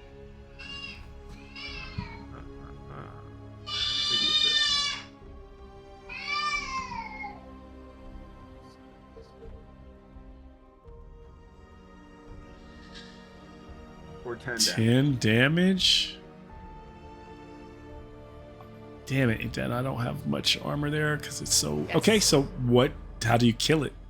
Yay. I bring my whip over my shoulder and one way and then cross it back the other way like Zoro. And I cut it in the fucking half or whatever the bucket is. Yeah, and so as you kind of whip through it, it splinters like the metal bearings that are holding it. So the whole, barrels are kind of like the wood is kind of slightly bowed to hold it all together. All of that bursts, and all of you're like both you and Kazan step out of the way as all that liquid goes blasting out of the way. It does. This is one of those monsters that does a death throw, so you'll take 1d4 acid as it bursts and dies. I did roll a 4. You will take 4 points. Kazan will take 4 to his armor, or anything beyond that. But as it splashes and the thing is gone, at least you no longer have to take another attack from that thing. It is out of here and done for. And what's left is like a pile of like meat, which looks like gizzards and like it had innards somewhere inside as you step on it and slide it away. Done. They fucking suck. Does that mean now that our armors are completely gone because of that? Yes. Yeah. No. Your armors are gone. No. Again, they're not gone. Like, remember when you break, it's like breaking a shield or breaking a weapon in combat. Yeah, all you need is a short rest to fix it, but it's gone for now, right? It's gone until it's going to be gone. So Kazan is open now. So it's not like you all see him naked. He's still wearing his armor. It's all just like rusted and in reality, he's still wearing armor. It's just really beat up. Heart patterned boxers. It's uncomfortable. It's got all the black ichor on it. It's just like, he's not feeling it. It's yuck. Yeah. All right, so that's happened. So another 2 down as those 2 are attacking. This leaves us in a mode where yes, Makeda, you're up. This leaves us in a mode where Makeda gets to stab something. Hell's heart, I stab at thee. I will stab the one that's clinging to me. Go for it. Fang of the leopard spider. Success. D8 and a D4. Cool. 9. Piercing. Nice. Makeda, I will allow you to do cleave damage here, considering that the plotted plant only has 1 hit point. I'm so glad I didn't use backstabbing on this one. Yeah, I was like, use all that. Yeah, I'm glad you did. So the potted plant, you rip its tongue like it's trying to wrap around. You rip the tongue, and the whole thing falls to the floor and smashes. You step on it. I grab it by the tongue and I smash it against the wall. Love it. Smash it against the wall. Step back, dagger out. The rest of that damage goes to, you said 9, so 8 goes into the table directly in front of you. Now the table may still have some armor. Let me see. The table. Okay, not much. So you said 9, so it takes another 6 points of damage.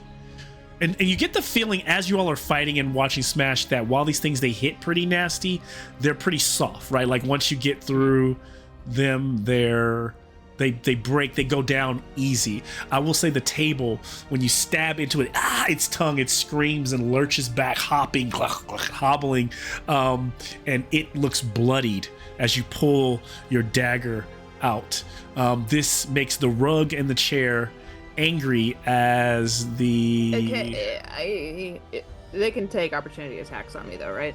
So I can't just scamper out of there. You can scamper away.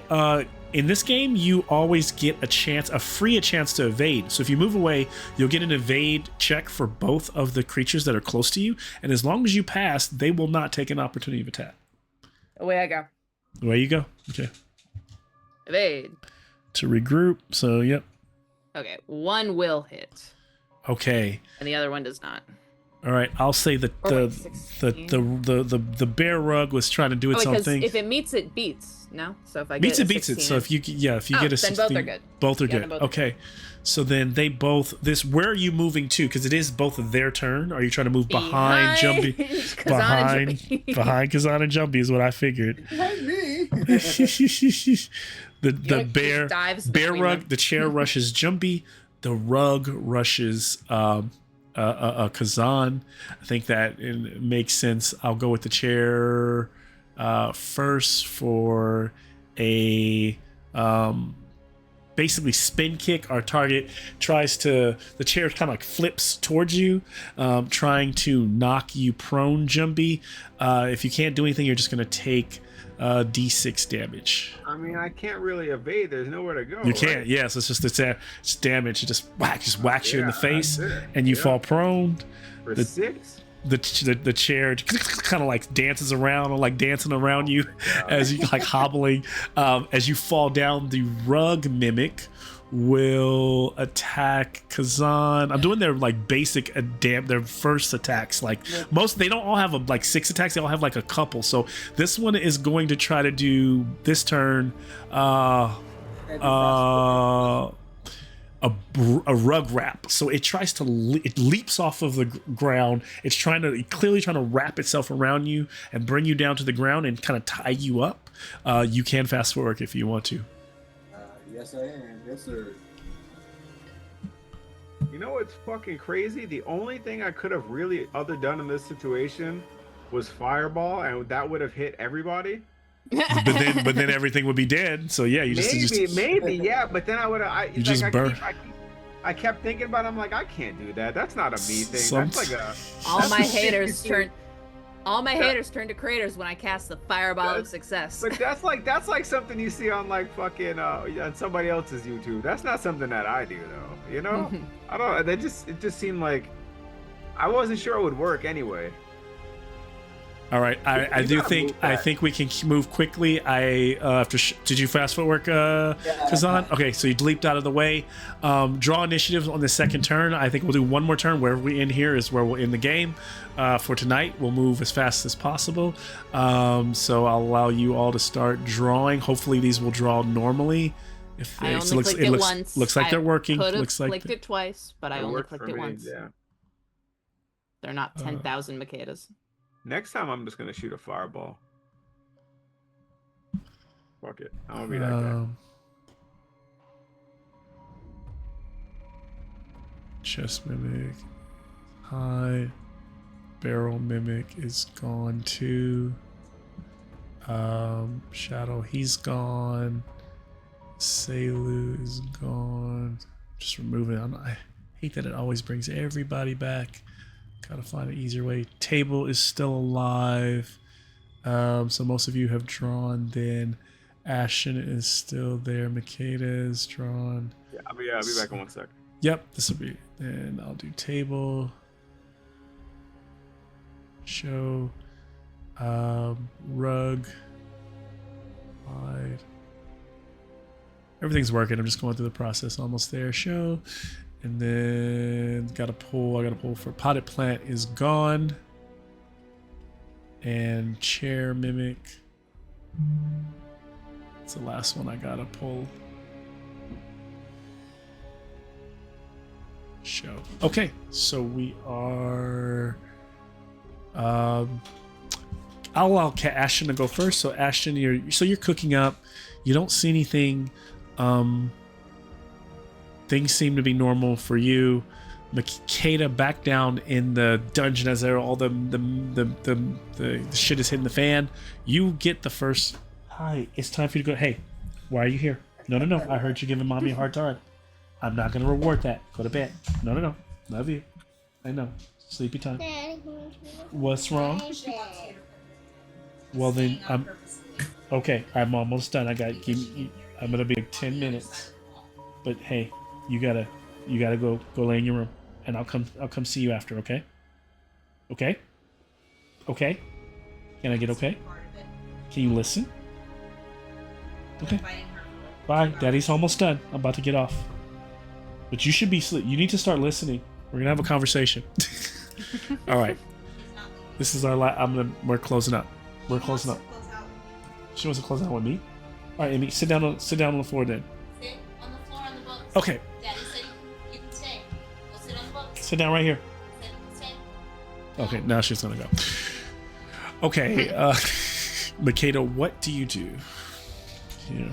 I would like to. Is it gonna Is it gonna take my entire action to switch from my knife to my little crossbow of No. knives? You can pull out a new weapon for free as a free action. Okay. And attack. Crossbow time. Shooting at the wardrobe. Nice. Okay.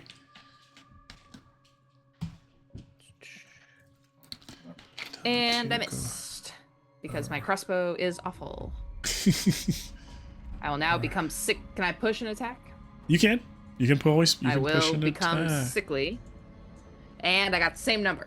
So I missed again. Jeez. Tonight's And been then I missed. rough on And some then I of these missed. rolls. And then I missed. Alright. I'll leave it at that. Dice God doesn't want me to use my crossbow today. Dice God is giving y'all a hard time today, for sure. Dice God said, leave the Glock at home. You have a perfectly good knife. All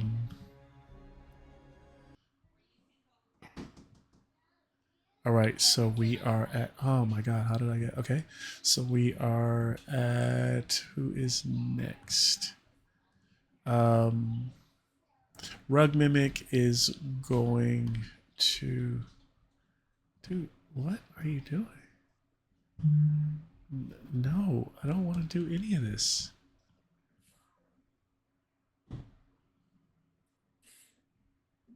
Okay.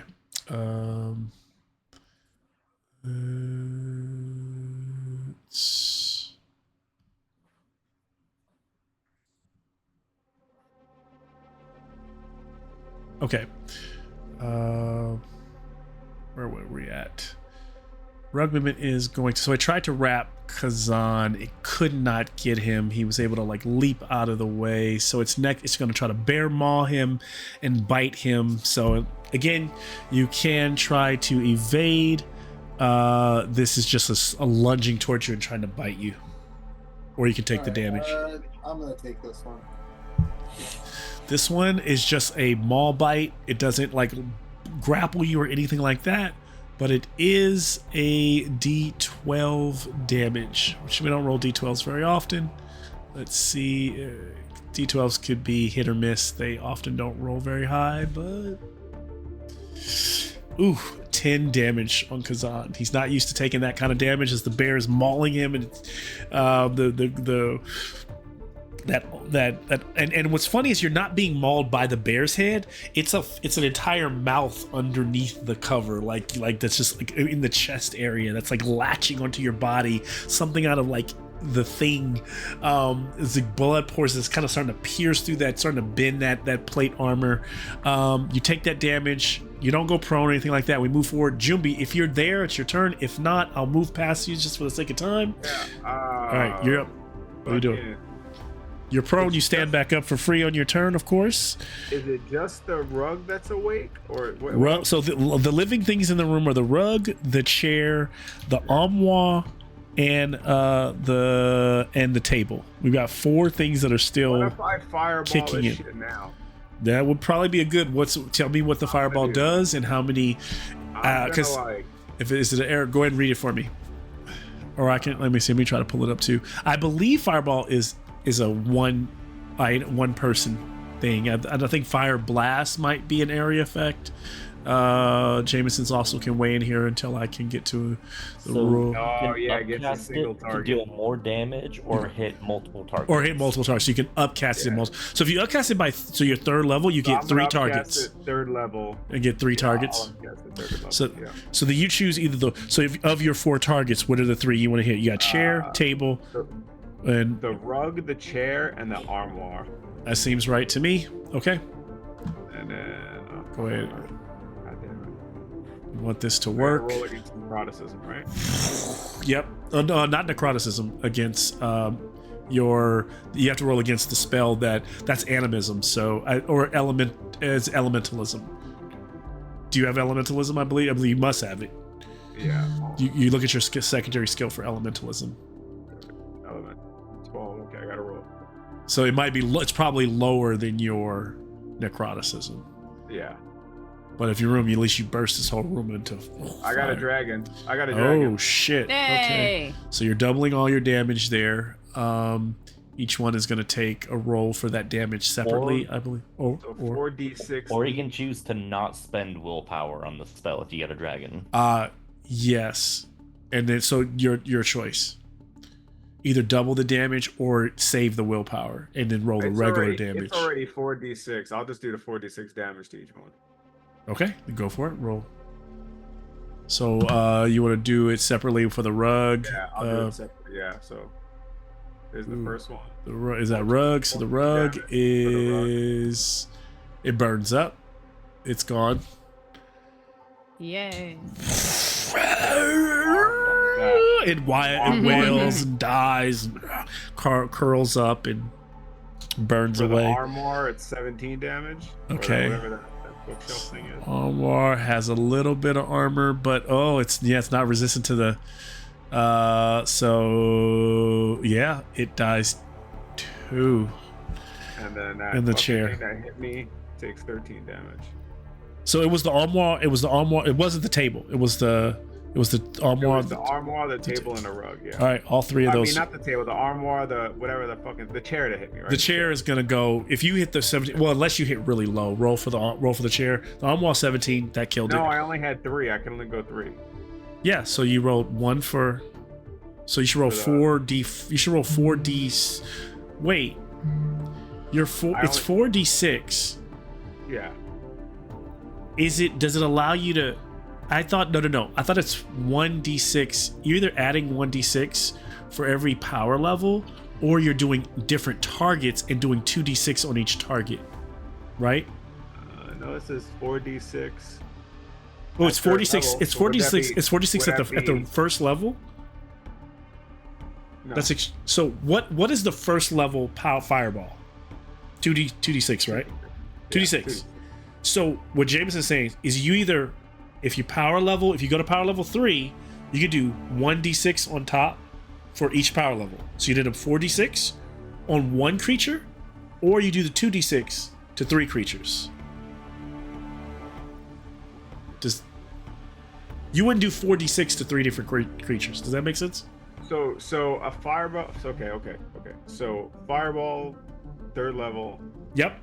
Is not 4d6 per creature. That's what you're saying. That's what with the dragon, it would be 4d6. Oh, you're right. Yeah, that's what I'm saying. You're right. I'm sorry. With the dragon, it would. That's what I forgot. Okay. Yep. So it would not be. Yes. In this situation, it would be. If it was. So I was just making sure we knew the difference between if you were upping the level. So if you were just targeting 1 creature, it would have been 8d6, right? In this situation, it's 4d6 on 3 different creatures. Got it. Yep. They're all dead. Okay. There is the one. So I'm gonna say what happens is when the table sees this, it hops back into the corner and tries to and just basically goes back to being a table. And I'd say we let it be a table. I bet you could take that gold off the top of it. You got all the gold, right? Or it's on the floor now? I think, the fold is like the... Yeah. Okay, well, I hope Grandpa's having fun up in the nice darkness. I hope he's still alive when we get back there. Yeah, that's a good point. Let's make really quick. Look for these tools. Loot the joint. Right, y'all are fighting for your life, and he's doing a monster hunting cooking mini game. We're fighting for our lives, and it cuts up to him getting to watch these women frolic naked in the rain. Do you want to do a bushcraft check or a crafting check to try to get a dragon or 2, Jameson, just to see what you get? Maybe it helps you level up or a skill or 2. You're welcome to do that. Spot hidden checks for the people in the room. Can I get a boon on it by using my magnifying glass? That's an 8, so successful boon bushcraft. Okay. Nice. So unfortunately, it doesn't give you anything new, but it just gives you a chance to roll. Whatever you're doing is successful. You guys success. Makeda, as you're looking around the table, the chair, the bed, as you give me some help over here as you slide the. There is another. There's another shaft. Damn it! Beyond the bed, and all you see neatly tucked beside the bed is a pair of boots. The shaft goes when you hold the lantern over. It goes down like at least the lantern what shines a 30-foot light. 20 feet. 20. So it goes at, I'll give you 30. You see 30 feet down, and the shaft keeps going. So Great. there's no ladder. It's just a drop we're not into doing that. darkness, and there's a pair of boots there. What do you all do? Are the boots also mimics? I don't know. Would you all? Does anybody touch the boots? Anybody? Can I touch the boots with like the You poke the handle of boots. my They knife? they don't they don't move. They don't react. That's just what a mimic would do if it was being smart. They're probably like boots of Featherfall or something. What size are the boots? I think they could probably they're a bit smaller. They probably fit Makeda very well. They probably strain to fit Jumbi or Kazan. They might fit Ashton as a normal humanoid like pretty decently. You're like, you know, because the way your feet are all pawed, so Makeda's they would fit. Old dog feet. Yeah. I don't know, Jumbi, can you like sense any magic on them? Jumbi, just for the sake of time, I'll say tonight, you sense magic on the shoes for sure. Do you grab the shoes or you pick them up? Yeah, I'll pick Yeah, pick them up. As Jumbi, you pick them up, you almost immediately, so like how normally you would attune to something, Jumbi, as you hold them, you're like, whoever grabs and even puts these on, you automatically know that these are, she said Featherfall, these are like a levitation boot. They will allow you to descend slowly into the shaft down below. There's only one. Of course, I smile. and Now I you hand- could give them to Makeda, but I you hand can, them to Makeda. I hand them to Makeda, and I tell her.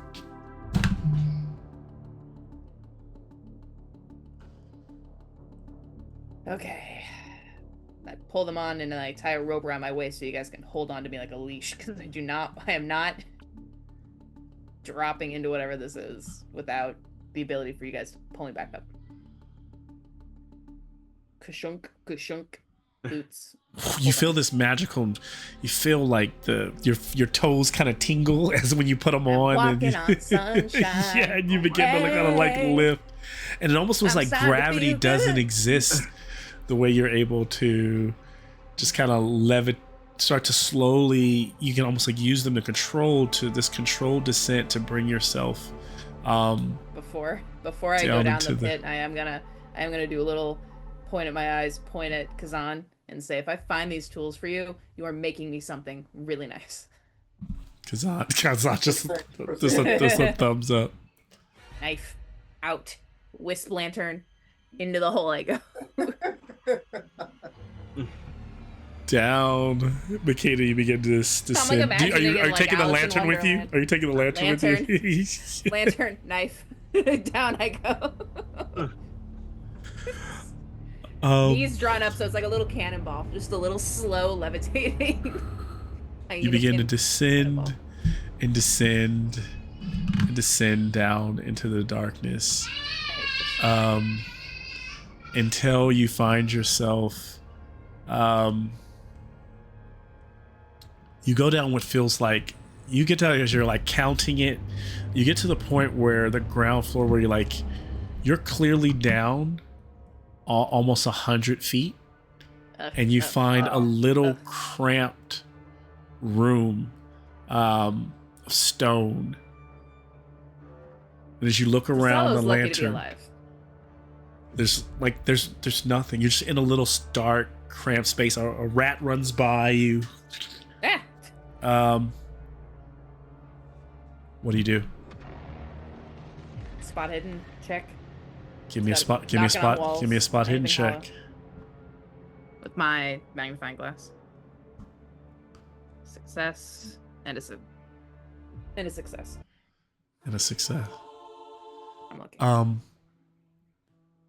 And so you touch around, you touch one of the cobblestone spots, and you hit a spot where the door, the wall is like false, and it's really just a swivel, and it's really lighter in this one place, and it's pretty much it's heavy enough to where there's like stone plastered on like this wood that swivels, and as it moves through, as you peer through with a lantern, the room on the other side is a room full of bottles. Large bottles. And as you start to like look, all these, each bottle, they're almost not even bottles. They kind of like vase, like vase. They're like handles. Yeah. Can I have a myths and legends or a languages check? Damn it, demon. Ooh. So I'm gonna lean on that. They are. It chills you to your core because the languages on these bottles, that the way they're marked, it's like essentially you said something earlier. You said that you felt like Cielu almost felt like maybe a prisoner here or lucky to be alive. These bottles are owned by something, possibly an aberration or something demonic, because you can't even read what's on them, and it makes you think back to having the drink that Jumbi said was really good, and the fact that you were like drinking the essence of an angel or something. So who knows what's in these other bottles down here? They could damn near be priceless. But as you turn and look on the table in front of you, sure enough, in a little pouch, amongst some other refuse and other things or valuables, is a set of tools, blacksmith and tanning tools. Now, back up top, old man in the rain's starting to come down a bit harder. You're cooking your food, and you start to see, can I have an awareness check from you? Old man Ashton. I'm sure he's pretty keen. Granddad. Yep, 7. You kind of been noticing on the corner of your eye, allowing the magic to feel, as you can see through the rain, through the darkness, the figure of that dwarf and that hobgoblin kind of like sneaking up on your camp.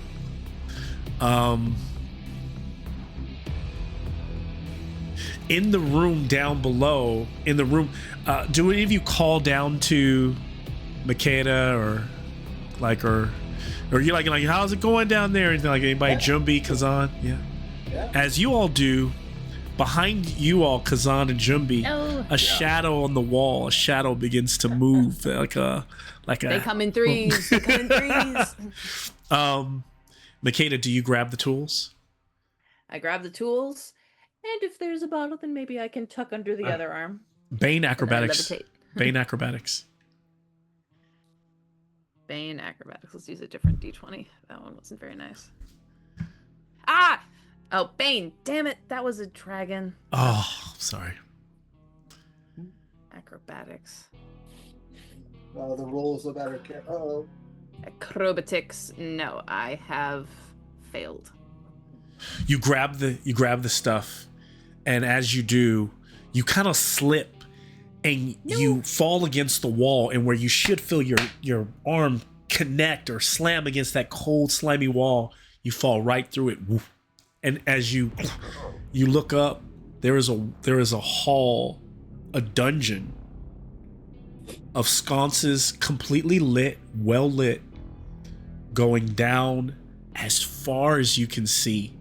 There are like corridors.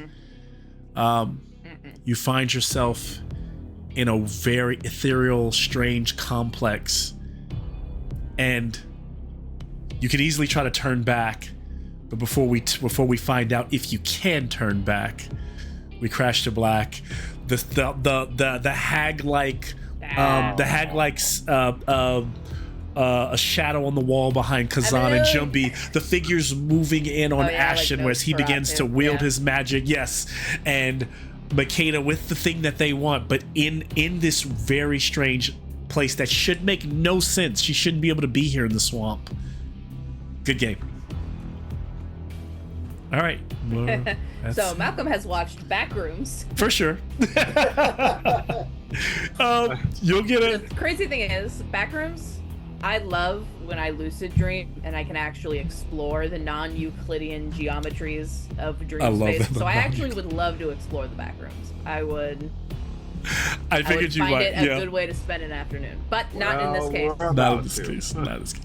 You may not be. She may be able to just, start a next game. She might be able to just go back and get out of there. It doesn't mean you don't now know about it. She's bobbing along. She's bobbing along in a little cannonball pose in her little levitating boots. Like, Yeah, there was a little backrooms nod that there is a backrooms down here dungeon. But no, good game. You all are separate. I will pick up right from there. And split the party. And a good split the party. That went very different from what I expected, and it was fun. That was good. Interesting little sneak missions. I'm keeping these boots. I'm keeping these boots. You're keeping the boots. Jameson, are you still having fun doing this thing where you just like sit back and watch everybody like struggle? Oh yeah. Knowing that you could finish every combat like with Immediately. match. Oh yeah. Yeah, like Like I devise everything and I'm like, all right, and then Jameson's like, nah, not going. Y'all deal with it. Not going. I feel like this encounter especially was multifaceted. Yeah, it was cool. It was cool. It Where worked I out. was expecting something to also happen if I was by myself. Gotcha. Yeah. I think you you got to all. see them being I will hacks. tell you all. You probably, you probably expect more of me or believe that I'm capable of more than that. Splitting the party is very difficult for me to do, and highly balanced so that you all have a great time. So I will say that you are more likely as a player to do that, and it's tougher because. But I think next game I will have it set up so that you can deal with that group, and this we will be doing a 3-tier setup. I can kind of prep for it. If I can prep for it, then I'll be good. It's harder to do on the fly for sure, but That's also why I was like just cooking dinner. So it's like even if that was all it was fighting those mimic and returning, cool. They Yeah. get to return. There's a nice dinner ready for them. yeah. Well, yeah, I felt like that. I was like, in all these years, I've never thrown mimics at the. So I was like, I'm gonna put mimics in my world. Bro, But I will I've never played. Oh, go ahead, Sean. It was cool. It was cool. They're cool creatures, man. Yeah. I mean, they're not very powerful, but they're interesting creatures to come across. Yeah. It was very. I didn't get to do half the shit that they're capable of, but but you all handed them fairly quickly, which lets me know you guys are more powerful than, because the other group, I had another group that stumbled into them. I started using them. So in my world, what I do is like in their aberrations in D&D. In this world, I make them they're demonic. So I believe that sorcerers basically take demonic presences and put them in the mimics. So the other group that found them were like they have a purge ability, so they were like basically exercising them, so there was a lot of like blasting them with purge, and so the mimic would be like a treasure chest, and then it would go back to being like normal because the demon would be expelled from it. But whenever someone smashed it, it would like burst into like blood and like gore and like guts, because there's like something entity living inside of it, kind of like poltergeist kind of thing living inside of it. So it's kind of fun. But I think so. You got the taste of the splash of the wine. That's a bad one. That's the acid is pretty bad. That was the worst one. That's the worst one. And then the other one, there's one where the chest coughs up like a bunch of like fake gold, and it's all like razor sharp gold. No. And that one like would've been slashes. horrible. Terrible. So I did all the weakest attacks because you are only 4 players, so I did all their weakest attacks first, and I do realize that probably they didn't get a chance to do any of their stronger attacks. So it's good you like finished them before they got to like their stronger shit. So yeah. So yeah, In like my the head, Onwall I'm can like seeing- swallow you or like grab you and bring you in, and the plant is just a nuisance. It's a 1-point nuisance. Yeah, but that was fun. Yeah, I got to there, so we'll bring them back. Oh my gosh! In my head, I can see the poster for this episode is up top, Ashton cooking his food in the rain, and then like down like a cross section into like the basement, Kazan and Jumbi fighting mimics, and then down like 2 more levels. I love it. Makeda Makeda in the her little, in the her back little rooms. boots, in her- Yeah. with the, in the background with this- a lantern and her knife. Like, I love it. That's a great way to end with on that visual, on that like slow panning visual. All right, I have a baby to go put to sleep because she won't go to sleep. So I am going to jump off immediately. Good Next game, time. everyone. Thanks, Love y'all. See y'all in 2 Night, weeks. guys. Later. Bye.